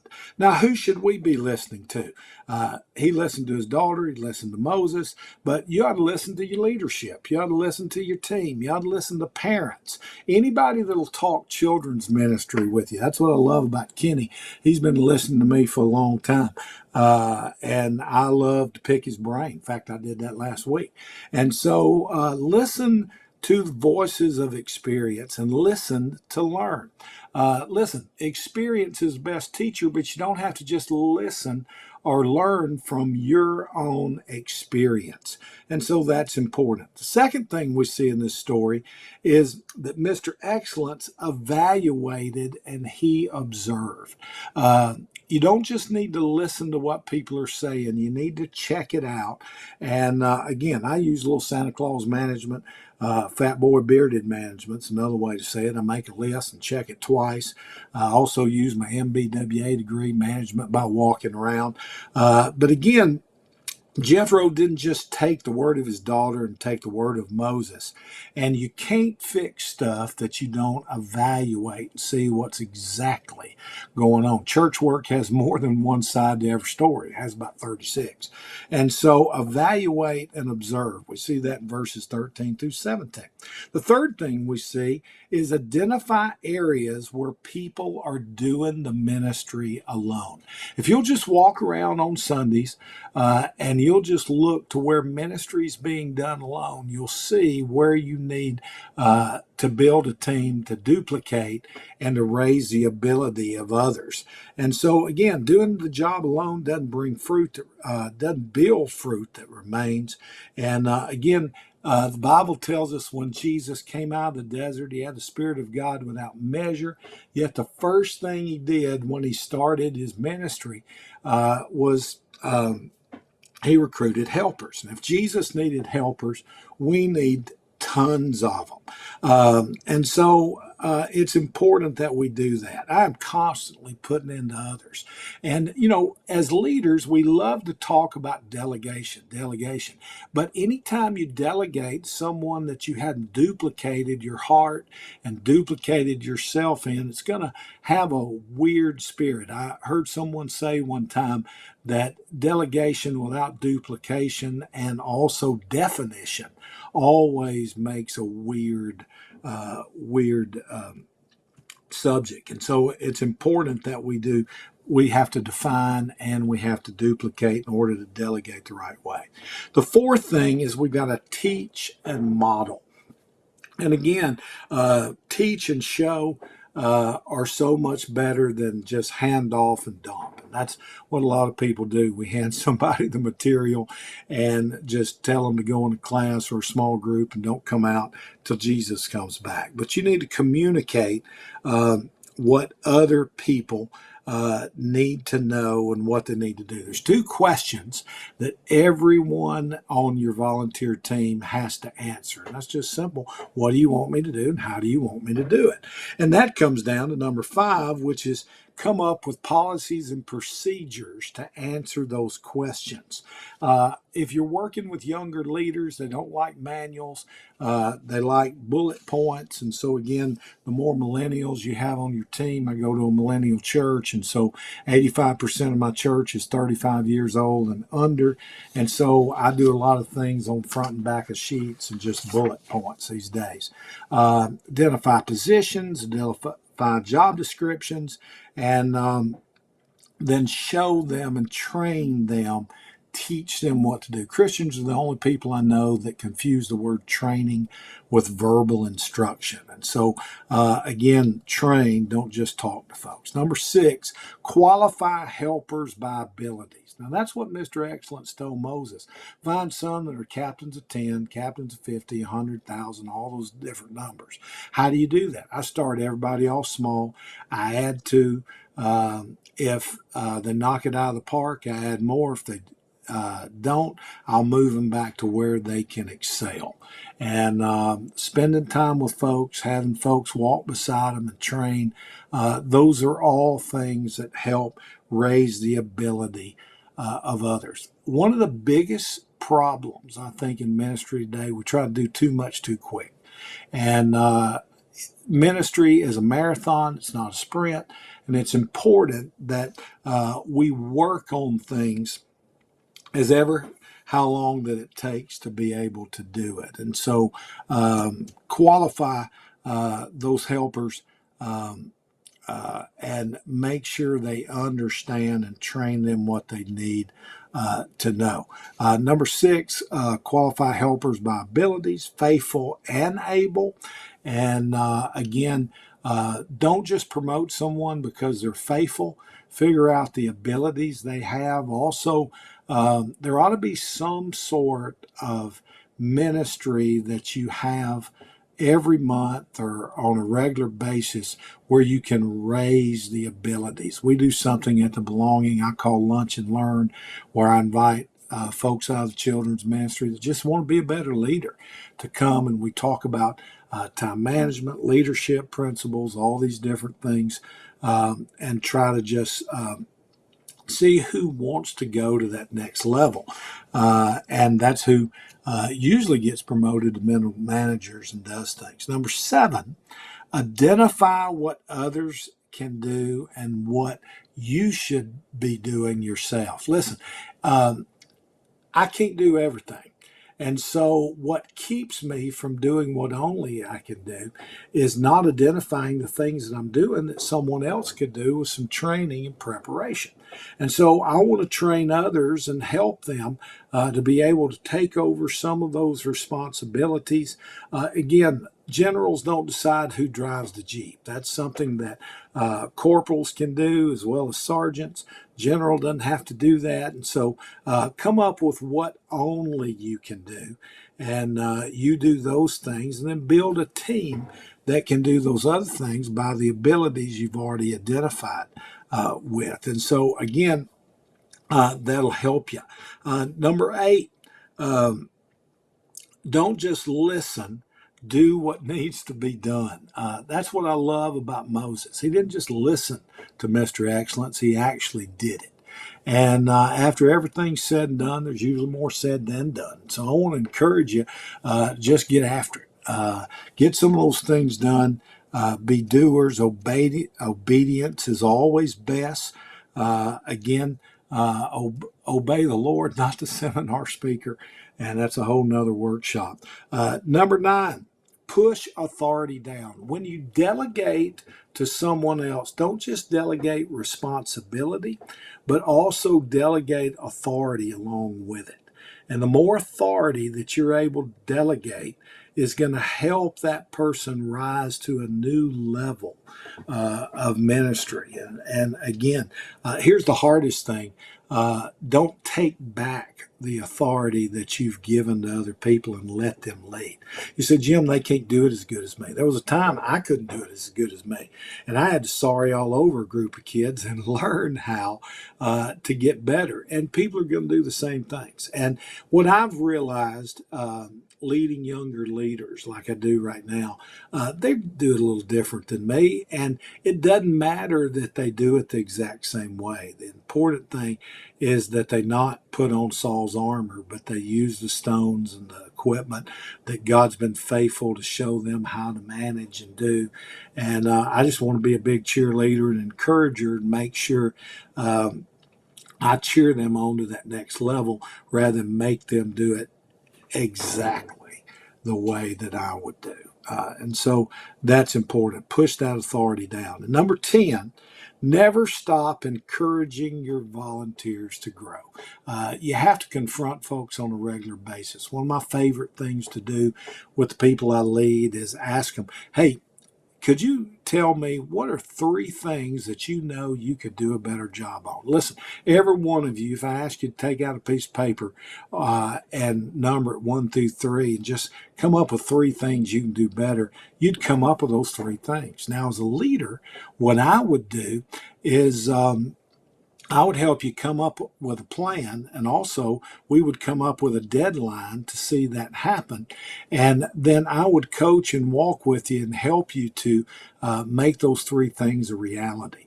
And then in a few months, we'd do it again. And so if you constantly do that with your team, you're confronting them to grow and to go to a new level. And that's one of the reasons that the the leaders that I have in my local church are continuing to grow because we're continuing to confront and help and not let folks just be stuck where they are, but also let them be able to grow. Now, you said, Jim, this sounds like a full-time job. It really is. It's not a one-time thing. It's something that you have to repeat the process and do on a regular basis. I won't let people stay a captain of 5 or 10 or even 50. I want to encourage them for their next level. I've talked before, and maybe Kenny, we could talk about this in a minute, but I'm a big believer in depth. I let all my assistant folks do something at least once a month, third Sunday of every month. I let assistant worship leaders lead. I let assistant teachers teach. I let assistant small group leaders lead small group. The fifth Sunday of every month, I try to work on true freshmen or that third string and develop, because again, you're not going to win championships if you don't have depth at key positions. Said the Alabama fan. That's what I've learned from Nick Saban. So it's one of those things that you have to set goals for growth for your volunteers, identify, set deadlines, teach and model, teach folks how to grow. And again, it all starts with your example. When I'm pointing to somebody else, I can never forget there's 3 more fingers looking back at me. And so whatever you want other people to do, you've got to be the example for that. And you also have to lead them. People won't go to a place that you're not willing to go with them first and show them how to get there. Make changes, promote, develop others. And again, rather than run around trying to catch people making mistakes, why don't you change that and be a leader who catches people doing things right?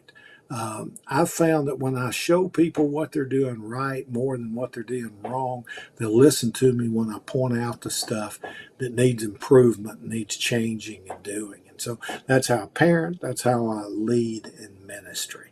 And so those are 10 things that I do on a regular basis based on Exodus 18 to try to raise the abilities of those. But it all starts with you raising your abilities, being willing to be an overseer, and also being able to be the kind of leader who sets the example for others. So there you have it. It's amazing. I stayed on my time frame. And so Kenny, come back and let's talk a little questions about this. Brother Jim, you never disappoint. I've got all my notes here from this session. You always have a list, and that was amazing. I want to ask you a couple questions All right. specifically about this. And one of the things that I loved that you talked about of qualify helpers by their abilities.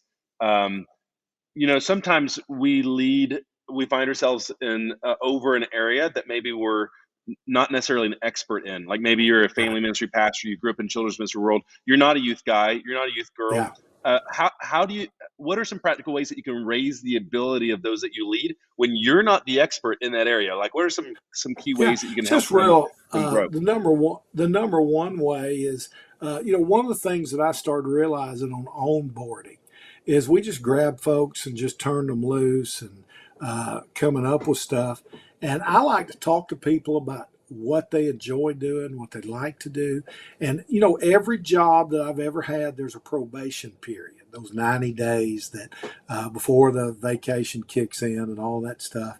And so I've done that with leaders. I'll assign them to somebody that's already leading for 30 days and just shadow them and then sit down and have a second conversation and said, do you like where we have you? In the book I wrote, Volunteers at Stick, we talk about the difference between volunteer careers and volunteer jobs. And I found that if I'm not the expert, I'm going to put them by someone who's doing it. Let them see and then talk about, is that the best fit? If not, we'll start that 30-day probation period again in another area and things within the ministry. And that's where that whole shadowing folks. But, I'd rather train and shadow, let leaders shadow than just dump them into a place where they're not supervised and learn through doing. That's great. Now, Jim, you said something a little bit ago too about identifying what only you can do and delegate to others what they can do. Yeah. Somebody asked this. Somebody asked this in the chat of like, how do you really truly identify what only you should do? Well, number one, it's kind of like, I'm the only person that can be Julie's husband. I'm the only person that can be Yancey and Whitney's dad. I'm the only person that can be Sparrow Rhythm and Royals G. And so that's easy. I need to talk to parents, and I need to spend time with kids and students rather than check a wireless mic. That's something anybody can do. That's straighten chairs, and it's just kind of look at your daily routine. What are you spending your time on, and is that something a trained volunteer or worker could do, or is that something only you can do? I use the time before service to put into parents. I use the time after a service to just sit down and talk to students. And I sit there in the altar area after altar time's done, and then I just look at bows and make a big deal over new shoes and hair bows and have a big time. And those are the things that, as a leader, if the parents don't know I'm approachable, one service, I'm just walking around talking to volunteers, checking on how they're doing and loving on them. That's something only I can do, is care for the team. People don't care what you know till they know that you care. And so just go through your life and say, what am I doing that someone else could do? But what are the things, just like I'm the only person that can be Julie's husband. I'm the only person that can walk around and make sure that my pastor's heart, my heart, is being duplicated into the kids that we lead and through the workers and where they are. And you just make that list. That's great. When you were coaching me through Infuse, that was something you had me do regularly, was to you had me for like a week at a time of tracking my day, how I was spending my day, what I was doing. And I still do that from time to time. I've got a little app on my computer called Toggle Timer, and I'll go through, because it helped me identify my time wasters and what I was spending my time doing.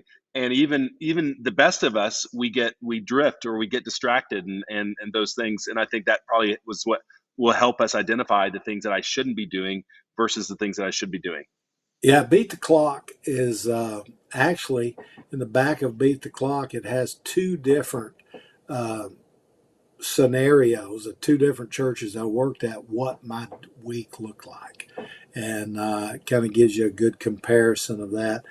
My week looks a lot different these days because I'm wearing some different hats. But that's a great resource and book to be able to look at that. And I'm such a creature of habit that now I kind of write down what I don't do that's on my calendar rather than the opposite way around, because my wife is still amazing to me. She'll say, what are you doing tomorrow? And I said, baby, I don't have a clue. I need to look at my calendar. And I always say your brain is for dreaming and thinking. It's not for remembering. That's what your calendar and paper's for. And so, it's a good thing. And this is true, because I remember you used to have, on Monday you went to a certain restaurant. On Tuesday you went. It was already, you didn't have to make that decision. It was already decided, and I love that. I love that about you. Hey Jim, we're gonna wrap up here in a second, but I wanted you to talk about this for a second. You mentioned Beat the Clock, which is an amazing book on time management. That was actually one of the first things I started learning from you when I was buying tapes from you speaking at CPC and other conferences about time management, how to use my calendar, how to use a to-do list, and Beat the Clocks that way. But I know you have a book that made a significant difference in so many people's lives that used to be called Children's Ministry Leadership, the You Can Do It Guide. But you were actually in the process of re-releasing that book, brand new, right? Can you talk about that just for a second? Yeah, it's so crazy. The thing's 20 years old, and when I started going through it, that's one of the good things that happened during COVID. It came back to me, and from a previous publisher. And I started reading through that thing and I said, who is that guy? I don't do hardly any of this anymore. So I just scrapped the whole thing and rewrote it, even changed the title. It's now, we're going to release it in October. It's called Authentic Leadership That Lasts.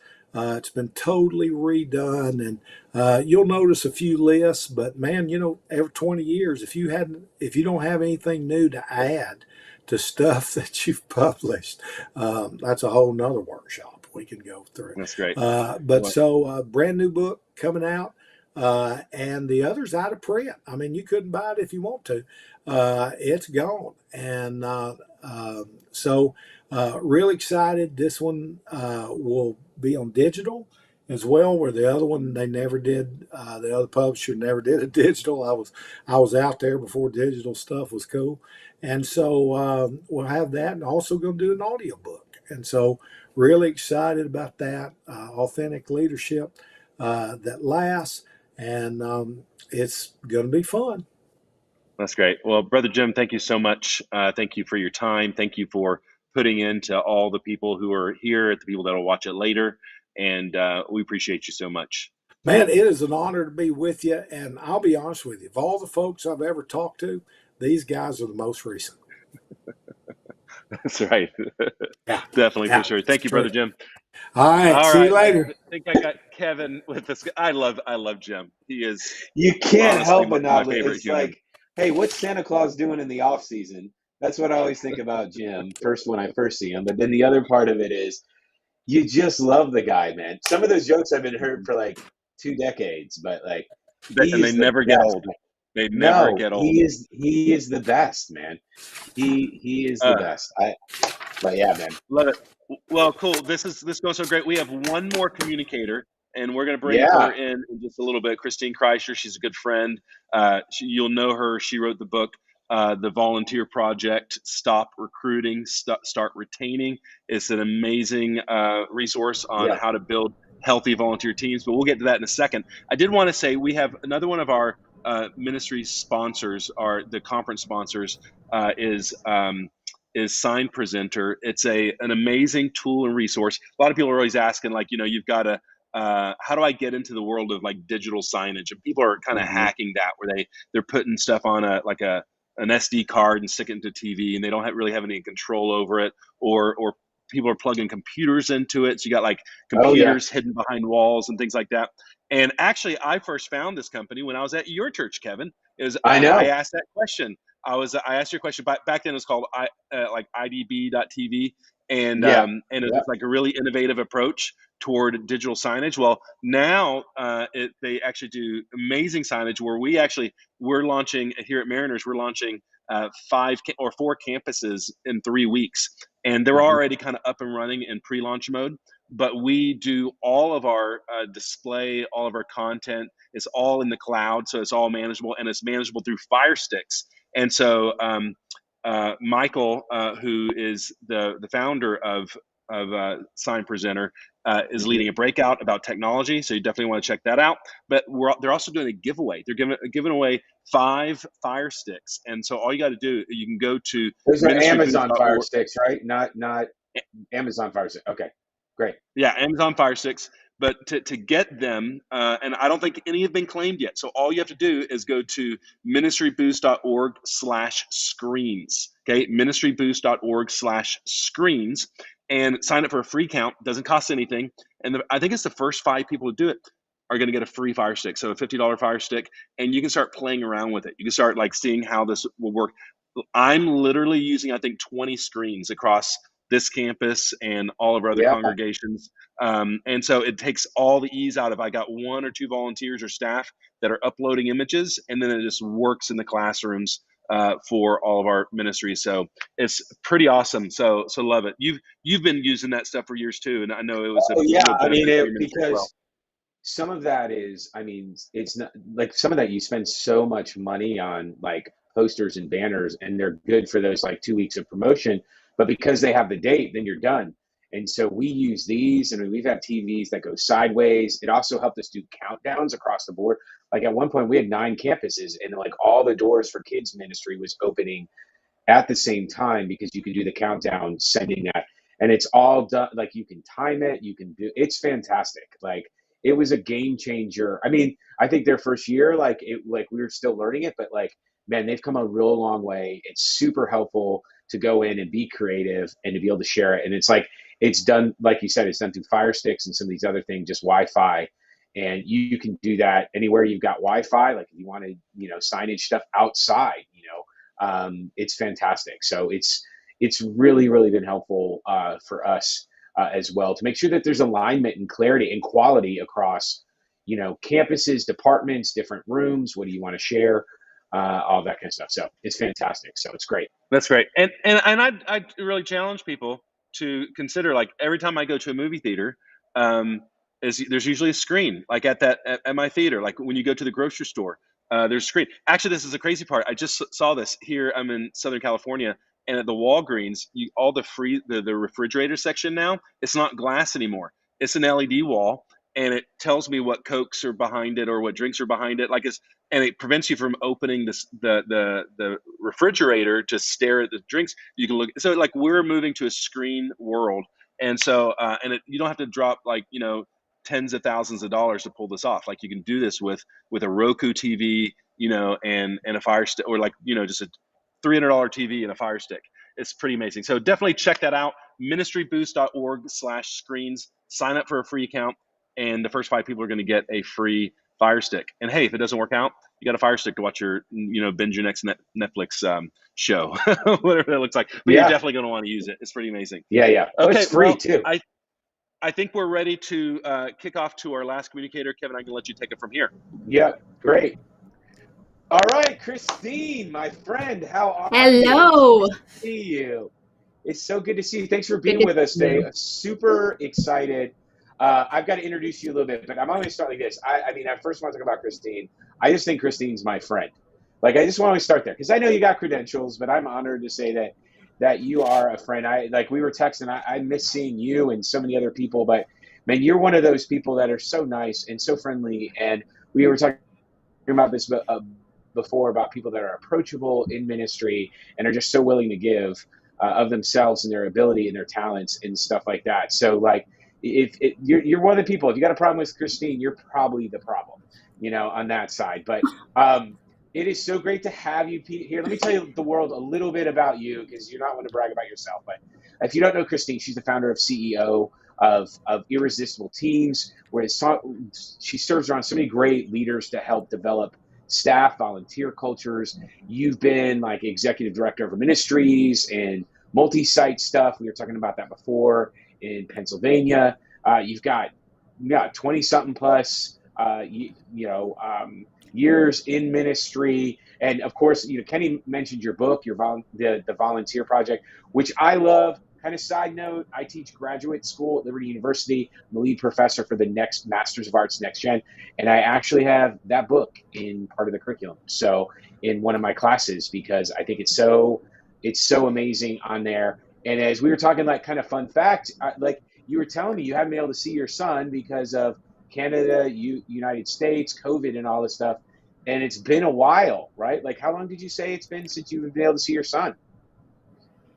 Almost 2 years. Crazy. Wow, that's crazy. And so you and Jim get to travel the world. You guys work together, all that. Like some of us could do that. I couldn't. My wife would not have. I can't imagine that. I couldn't imagine Kenny's wife either being with Kenny. It's some people can't be tamed in all of this stuff. But you've been doing this for a long time. You've got awesome mom, friend, writer, thinker, blogger. I don't know. You're probably going to start a sports drink sometime soon. Whatever you do, it's awesome to have you. So thanks for being here. I'm going to throw it over to you because you're going to talk about finding and keeping, because that's sometimes we spend more time on the finding and less on the keeping, and it's that vicious circle. So so glad to have you with us today. You can introduce yourself and go, and I'm going to come back with some questions to talk about that. But so excited. Thanks for being here. Excited to learn from you. It's going to be fantastic. Thank you. Kevin, why don't I talk to you every day? I don't understand. You're amazing. I'm really excited to be here with you guys. I love Ministry Boost. I love what you do, and I'm just excited to be a part of this today. And I'm gonna nerd out a little bit because, oh man, I've just been learning some things over the past couple of years, and it's based on some experience in ministry, like you said, over 20 years, which makes me feel really, really old. But you guys have you've had some rock stars that you've learned from over the last couple of days, and you've heard from the best of the best, and you've learned some strategies for recruiting and retaining volunteers and partnering with parents. I mean, it's been incredible. But I thought I'd wrap up our time with something a little bit different. We're going to nerd out a little on some neuroscience, and it's life-changing neuroscience. To be completely honest with you, it's changed my life, and it's changed the way that I look at volunteer recruitment and retention and leadership development. And so it's greatly impacted my life. So I want to share it with all of you because I really believe that it will be helpful. And we just have a couple of minutes, so we're just going to touch the surface. But I encourage you to dig deeper on this topic and learn all you can about it, because it will really transform your ministry teams. So for the past couple of years, I've been doing this research, and I think it's the science behind the success for recruiting and retaining volunteers. It's the science that determines your success or your failure in implementing the things that you have learned over the last couple of days. So like I said, I've been leading teams for over 20 years and found myself at times being so perplexed at how it is that some people are just seemingly natural team builders, recruiters, and for others, it's like pulling teeth. It's really, really difficult. And what I've found is that there is one major factor that determines the success or failure at finding and keeping volunteers, and also attracting high capacity leaders. And what I've found is that it has a lot less to do with the strategy and so much more to do with your mindset. It's profound. Carol Dweck, I don't know if you guys have heard of her or if you follow her, but she's a professor at Stanford University. She has a real famous TED Talk. She's the author of a book called Mindset. And she's done a lot of work on motivation and growth mindset. And her work is very influential in amongst educators and now within the business world as well. And I think for us as church leaders, we need to lean into this science and learn all that we can about it. So as she was discovering that there are certain things that determine success, that determine results and achievement, neuroscientific discoveries were also gaining a lot of traction, and found that there was a huge link between mindsets and, like I said, achievements, results. One of the greatest predictors of success in your life is your mindset, not just in recruiting and retaining volunteers, but actually in your life is your mindset. So there's two different types, all the researchers, there's two different types of mindset. There is the growth mindset and there's a fixed mindset.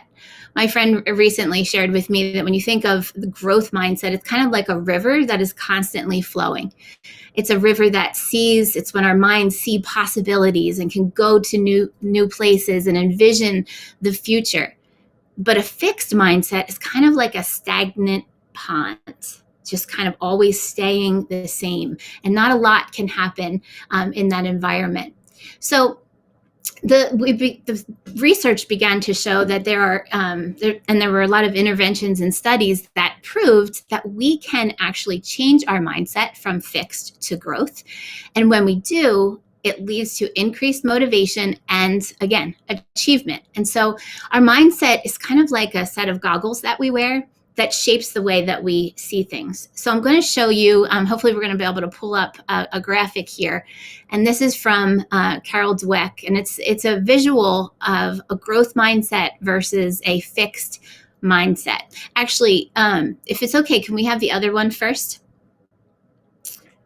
Thank you so much. All right, so this one is just showing you what a growth mindset is. And then I'm going to show you this next slide because I basically transferred this information to, as it pertains to volunteer recruitment and retaining and developing leaders. So this first one shows you a growth mindset. These are kind of the things that people with a growth mindset will say or think. Failure is an opportunity to grow. But somebody with a fixed mindset will think failure is the limit of my abilities. That's it. I failed. It's over. Someone with a growth mindset will say something like, I can learn to do anything I want if I apply myself. Someone with a fixed mindset will say, I'm either good at it or I'm not, and my abilities are unchanging. Growth mindset person will think challenges help me to grow. Fixed mindset person will say, I don't like to be challenged. I can either do it or I can't. Someone with a growth mindset sees feedback as constructive. Someone with a fixed mindset sees feedback as detrimental. It is absolutely, it's criticism. They take it personal. Someone with a growth mindset likes to try new things. Fixed mindset person likes to stick with what I know because they're comfortable. People with a growth mindset will step out of their comfort zone. And so you might be wondering, what does this have to do with finding and keeping volunteers, right? Well, when I saw this model, it made so much sense. It was like all these dots just started to connect. Why do some people seem to love and experience high levels of success with recruiting and developing leaders, and for others, it is grueling? Why is it for someone, when you say the word recruit, it's like you're saying a 4-letter word and they break out in a hot sweat? Well, let me show you. I believe it's because it goes right back to their mindset, our mindset. And so this next slide are just some things as I was thinking through recruiting and retaining volunteers again and developing leaders. Someone with a growth mindset in this area will look at somebody, and instead of someone with a fixed mindset looking at someone and say, oh, they'll never volunteer. Someone with a growth mindset will say, they're not a volunteer yet. Someone with a fixed mindset will make an assumption of somebody that's not currently volunteering, and they'll say, oh, they're just too busy. And someone with a growth mindset would say, busy people get things done. Someone with a fixed mindset will say, it's just easier to do it myself. But someone with a growth mindset will realize that doing it themselves is actually robbery. It's robbing somebody of the opportunity to do what God created them to do. Someone with a fixed mindset will constantly say, if the lead pastor would just get up and tell the church that we need more volunteers, that would solve all of our problems. But someone with a growth mindset would say, you know what? The best way to recruit volunteers is through that personal, relational shoulder tap. Somebody with a fixed mindset will look at a volunteer or somebody that's not currently volunteering and say, you know what? If they cared, they'd volunteer. But somebody with a growth mindset would say, you know what? They just don't get the vision yet.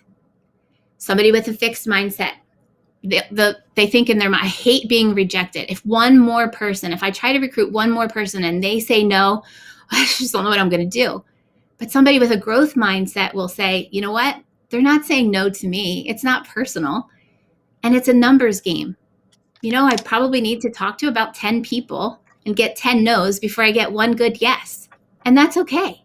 Because again, they're not saying no to me. Somebody with a fixed mindset, again, will make an assumption of somebody that's not volunteering yet. And they'll say, they're just lazy. But somebody with a growth mindset will say, you know what? They're just waiting for an invitation. And it's up to me to provide them with this life-changing opportunity, with this adventure, this opportunity to partner with God to do amazing things for him, to be a part of something significant and meaningful. You see, like I said, mindsets shape the way we see things, especially when it comes to recruiting volunteers and developing leaders. So the good news is that human brains are malleable. They're capable of changing. There's more and more science coming out to show that it's actually more possible to create new neural pathways in our brain than we ever imagined. So it is possible to go from a fixed mindset to a growth mindset. So how do we do that? I've got a couple minutes to share this with you.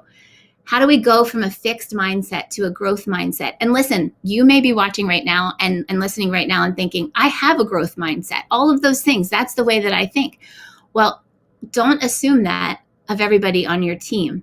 It's a great opportunity to really check in with your team members to see where everybody's mindset is, because sometimes, actually, I think almost all of the time, the lid to growth is found here. It really is. It's found in our mind. So how do we go from a fixed mindset to a growth mindset? Well, the first thing is to be aware. to be aware of our stinking thinking, right? There's some warning signs. I've read some of them to you under the fixed mindset, but like when you hear yourself saying can't, won't, never, always, those are fixed mindset words. And so just be mindful and aware of your thinking. Notice those early warning signs. The second thing you can do is have compassion. Have compassion for yourself. Don't beat yourself up when you catch yourself kind of falling into that fixed mindset. Be kind to yourself. It's been a hard year and a half. Be kind to your team if you lead team members who maybe feel like a failure in this season. A failure because they didn't retain all of their volunteers. All of their volunteers didn't come back. That's hard. That's hard on all of us. So be kind to yourself. Show compassion to yourself. Be compassionate toward one another. Listen, you might feel like a failure. You might feel like you're not successful. You might feel like all the things are going wrong. You might feel like things will never go back to normal. Feelings are great indicators, guys, but they are terrible truth tellers. Terrible truth tellers. So have compassion, because if you skip that part, the changes that you're trying to make, the strategies that you tried to put into place, they'll be fleeting. They won't last. So now that we're aware of our mindset and we have compassion, we can start to do the work. And when I say do the work, I think of this term, flip the script. Our friend Will Hutcherson is famous for that. He does school assemblies called flip the script, right? But flip the script. When you hear yourself having fixed mindset, making fixed mindset statements, apply the word yet at the end. They're not a volunteer yet. They haven't re-engaged back into our ministry yet. We don't have the numbers of volunteers that we need yet. We're not successful in this area yet. Be mindful of scarcity statements and start to think in abundance with a mindset of abundance. Instead of thinking, I have to recruit volunteers, why don't we start thinking and being reminded that we get to invite people into this incredible, life-changing adventure. So I think one of the most powerful tools for changing a mindset is stories. It's testimonies. For me personally, my volunteer experience transformed my life. I didn't grow up in church. I grew up in a very dysfunctional, alcoholic, abusive home. Stepped into the church world as a young adult, having given up on God, not even really sure that he was even real. And I committed my life to Christ and hid for a really long time in the church because I thought, what do I have to offer the kingdom of God? Nothing. And then somebody tapped me on the shoulder and somebody said, wow, I see this in you. I think you would be great with kids. And I think I would love if you would just come and hang out with me one day and just see what kids ministry is all about. And I had 3 babies at home, 2 still in diapers. I had 3 businesses. I was crazy busy, but I wasn't living a life of meaning and significance until somebody tapped me on the shoulder and invited me into this adventure of the next generation, being a part of healing the next generation, reaching the next generation. Who is that for you? Who tapped you on your shoulder? I want you to think about that. Stories change mindsets. And so what's your story? It's time to reconnect with that. Who looked at you with a growth mindset and thought, I don't know, but I'm going to give them the opportunity. I'm going to tap them on the shoulder. Who had a growth mindset and was willing to step out of the spotlight so that you could shine? Who had a growth mindset and was willing to believe in you and see something in you that you couldn't see in yourself? Who empowered you? Who trusted you? That was a gift. And now it's up to us to give that same gift away. We don't have to, but we get to.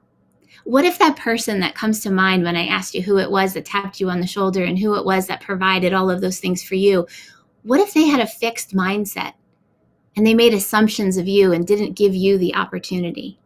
I can tell you personally, I don't know where I'd be today. I don't know if I'd be the mom. I know that I wouldn't be the mom that I have been to my boys for all of these years. I don't know that I would be the wife. I'm pretty confident I probably would not have stayed connected to my faith in my walk with Jesus. Remember, when we invite somebody in to volunteer with us, we have the opportunity to love them and to create an environment where they can grow closer to Jesus and following him. And that impacts generations. And sometimes we underestimate the part that we play in people's lives. I don't know about you, but when I get to the end of my life, I want for people to be able to say, Christine taps me on the shoulder. Christine gave me opportunities to serve and to lead. And Christine trusted me. And Christine helped me to see Jesus in a whole new way. That's living a life of meaning and purpose and significance. And there's nothing better to do with your life than that. So that's it in a nutshell. I'm really thankful for this opportunity and to just share a little bit of what I've been geeking out on lately.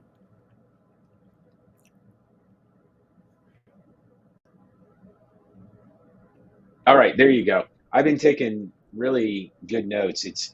It's amazing how much things like language matters and relationship matters. And I remember someone telling me this a long time ago, like kind of like our inward thoughts and our inward mindset of like sometimes the negative self-talk that we have, and it could be about us personally. That's a whole other kind of, like you mentioned, Will Hutch thing.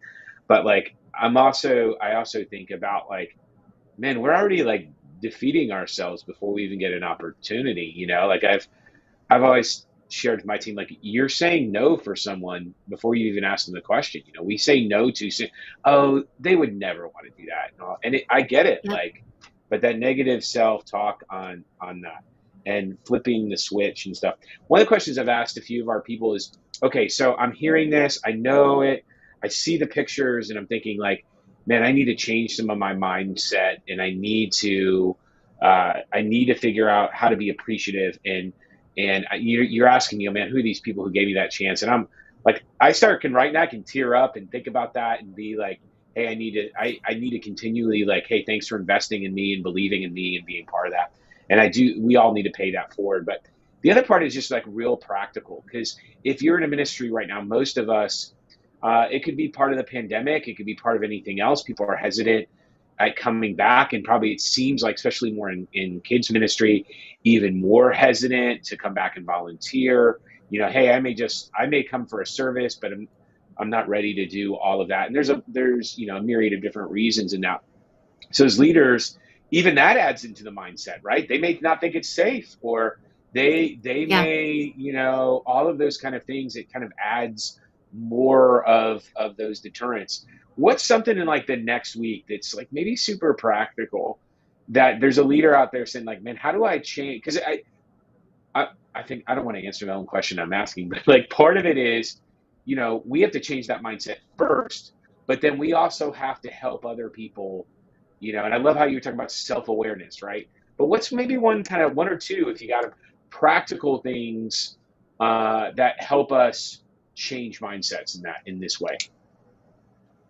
I think one of the best things I ever did, because when I was leading our next gen team as the director of ministries at our church, I started to notice on my own team that there were some people that were just rock star team builders and recruiters. And then there were others that it didn't matter how many strategies or scripts or whatever that I gave them, the practical tools, they were just not finding success in that area. And every time we would talk about, it was almost like they would get physically ill at the thought of having to recruit a volunteer. And so we just sat down and we had some time and you can do this with volunteers, you can do this with staff members, either one, and just talk about your story. Everybody go around and share your story. Who was it for you? Talk about your leadership journey. What was that like? Because that starts to create this, like, oh my gosh, for the person that maybe has that fixed mindset and does break out in sweat, hot sweat or cold sweats when that happens, they start to go, oh, this changed my life. I can't withhold this from people. Like, for me to not invite people and change, maybe there's a semantics, right? Like, instead of recruiting, how about we invite people? Instead of saying we need volunteers, how about we say we are expanding our team? right? And Oh, it's so because good. we are just Yeah, all about, and then casting vision. I mean, that is, and reminding, sometimes we get so caught up, and I get it. I totally get it. Sunday is always coming. We need the warm bodies, right? that's right. But that only lasts because those warm bodies are just going to come in and they're going to go out if the environment isn't significant, if they don't feel empowered, if they don't feel trusted, if they don't feel connected to one another, and if they don't feel supported, they're just going to go right back out the way that they came in. And so it's worth being intentional about this.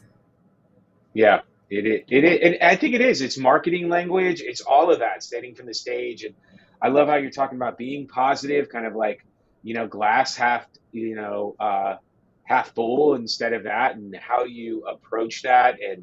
And language matters. And we replicate that. And as leaders, people pick up and do on all that stuff. I think you mentioned a lot of research and stuff when we were talking about before, asking good questions. And one of the questions I always ask is like, hey, can I get that information? I think it'd be awesome at some point if we could share like, hey, maybe that TED Talk and some of that other information, the kind of additional resources where you got your stuff.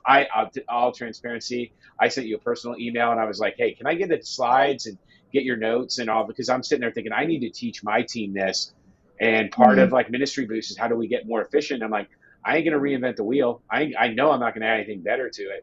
So like, let me, go and do that. So I know you would. And then my last question is, so when's your next book coming out? Because like you are such a good like writer, communicator, and all of that. And I'm always like, I mean, you got any books or anything else coming out? What you got? I've got like 5 in my head, and every time I see you, you ask me that question privately, and I think this is the first time you've done it publicly. Yeah, well, actually, the people want to know, Christine. The people want to know. You're so sweet. I really would love to dive a little bit deeper because I think this is transformational. And like I said, I get so frustrated. I have a business background, right? I'm crazy serial entrepreneur, but and I hate when things are effective in the business world and we don't know about them, or we choose not to know about them and learn about them in the church world, when it can transform everything that we do. And so, and I'm happy to share all of those things. Absolutely. And in the meantime, if you just search growth versus fixed mindset, Carol Dweck will come up. And if you just type in Carol Dweck, I think it's DWECK, TED Talk, that will come up. It's really, really good. And so much good stuff if you know a teacher, to share that information with teachers. For parents, oh my gosh, when they start to get into the process praise versus the results praise, right? You don't praise a kid for getting an A. You praise them for what it took for them to get that A. And there's like, I'm sorry, I could geek out on that all day long because I gotcha. I wish I knew that when my kids were little. Yeah. Now we got to go back and unlearn and like, oh, I'm sorry, I shouldn't have said that, stuff like that. Well, hey, we got to wrap up here. Thank you so much for your time. It's been really, really helpful. As always, it's so great to see you, and just the effort and the energy that you bring to this is super exciting. But it's fantastic. And so thank you for being with us today. Thank you for letting me. Appreciate it. All right. Yeah, we'll see you. So, all right, boys. So we got it. We're back closing out. Yeah. My brain is full. I know. I have something else I want to push. It's our friend Will Hutcherson and Dr. Chinway's book, Seen, Healing Despair and Anxiety in Kids and Teens Through the Power of Connection. I think every leader, every parent, look, you got yours. Is yours? I don't have an autograph version. Do you have an autograph version? Oh, yeah. I mean, how much do kids and teenagers need this kind of help? And how much do they really need this after this last year and a half?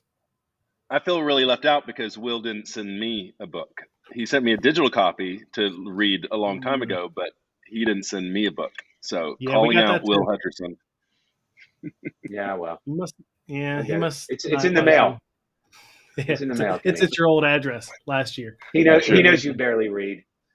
Like so, man, what a really great day today, man. Like a lot of variety of people, and I mean, some really great insight, and I'm excited. I mean, I think that, and even going through the breakouts, just once again, man, for you guys that are hesitant, like, man, should I get this like pass and not? It just seems like part of me is like, I don't think we're charging enough. That's the business, like, Enneagram 3 of me is like, it should be more, but just all the resources. And I'm looking at all the stuff we're giving away, and it's fantastic for that. And so it's awesome. So what else we got? And we'll close this out. Well, I would say a big shout out to our speakers and sponsors, because they did a lot of this for far less or nothing than they should have done. So that's why it could be that price. And what I don't want you to do, and I think you guys would agree, we don't want you to buy the All Access Pass and then not use it. Like I could do that sometimes, where I got like a stack of books. Probably there's some right here, that I haven't even read. So if you get it, set some kind of counter reminder, get some kind of accountability, so that you don't have to use all the sessions, right? They're not going to all apply to everyone, but go through a number of the sessions that are going to help you in your ministry. Don't binge 20 of them. You'll never implement it. Work through them one at a time. Just like with Ministry Boost membership, you might opt to go that route and have access to a ton of other courses, because you might say, I got to recruit volunteers, which I feel like everybody says that right now. Everybody always says that, but they really say it right now. Or, develop leaders, or lead a staff team better, or whatever. So check those out. We'll put those links in the chat. Yeah, that's great. So we encourage you, lean in this season as you're going back to school. Ministries are opening up, and we've got challenges with quarantines and positive tests and things like that, but lean into this community. We'd encourage you to check out membership, give it a shot, either for yourself or for your whole team. And we love to do ministry with you. And so we're all going to get better as we do this together. Thanks for being here, everybody. We wrapping it up. Hope this was helpful. Why don't Kevin? We talked about doing this yesterday. Kevin, would you pray us out and pray for those that are watching, or those that will watch it later? Yeah, I love that, and we'll pray. Father God, I just thank you. Thank you for the gift of your church, your bride that you so value, and I thank you for the opportunity to serve in ministry with so many gifted people. God, I thank you for the gift of community and friendship that allows us to sometimes just go after and conquer things together with friends and with people. And God, I pray for each ministry out there, different parts of the country, of where we are and what we're doing. God, I pray that you give us wisdom beyond our own understanding, supernatural wisdom. I pray that you would fill us with your spirit to do your work. And Father, would you guide us to what you have next for us? I pray for that leader that's a little discouraged, maybe that's hearing this or seeing this or just trying to grasp what they need. And I pray, God, that you would just use them. Father, use us all for the expansion of what you have. And I pray that each day, Father, you give us both energy and excitement about what's next and what's to come. I truly believe our best days are ahead. And God, that you have so many great things planned and prepared for us in the future, and serving kids and students and local church. And we love you. And in the name of Christ, we pray. Amen. Amen. So thank you all. You're amazing. If we can help you, let us know. See ya. Go Dogs. Bye.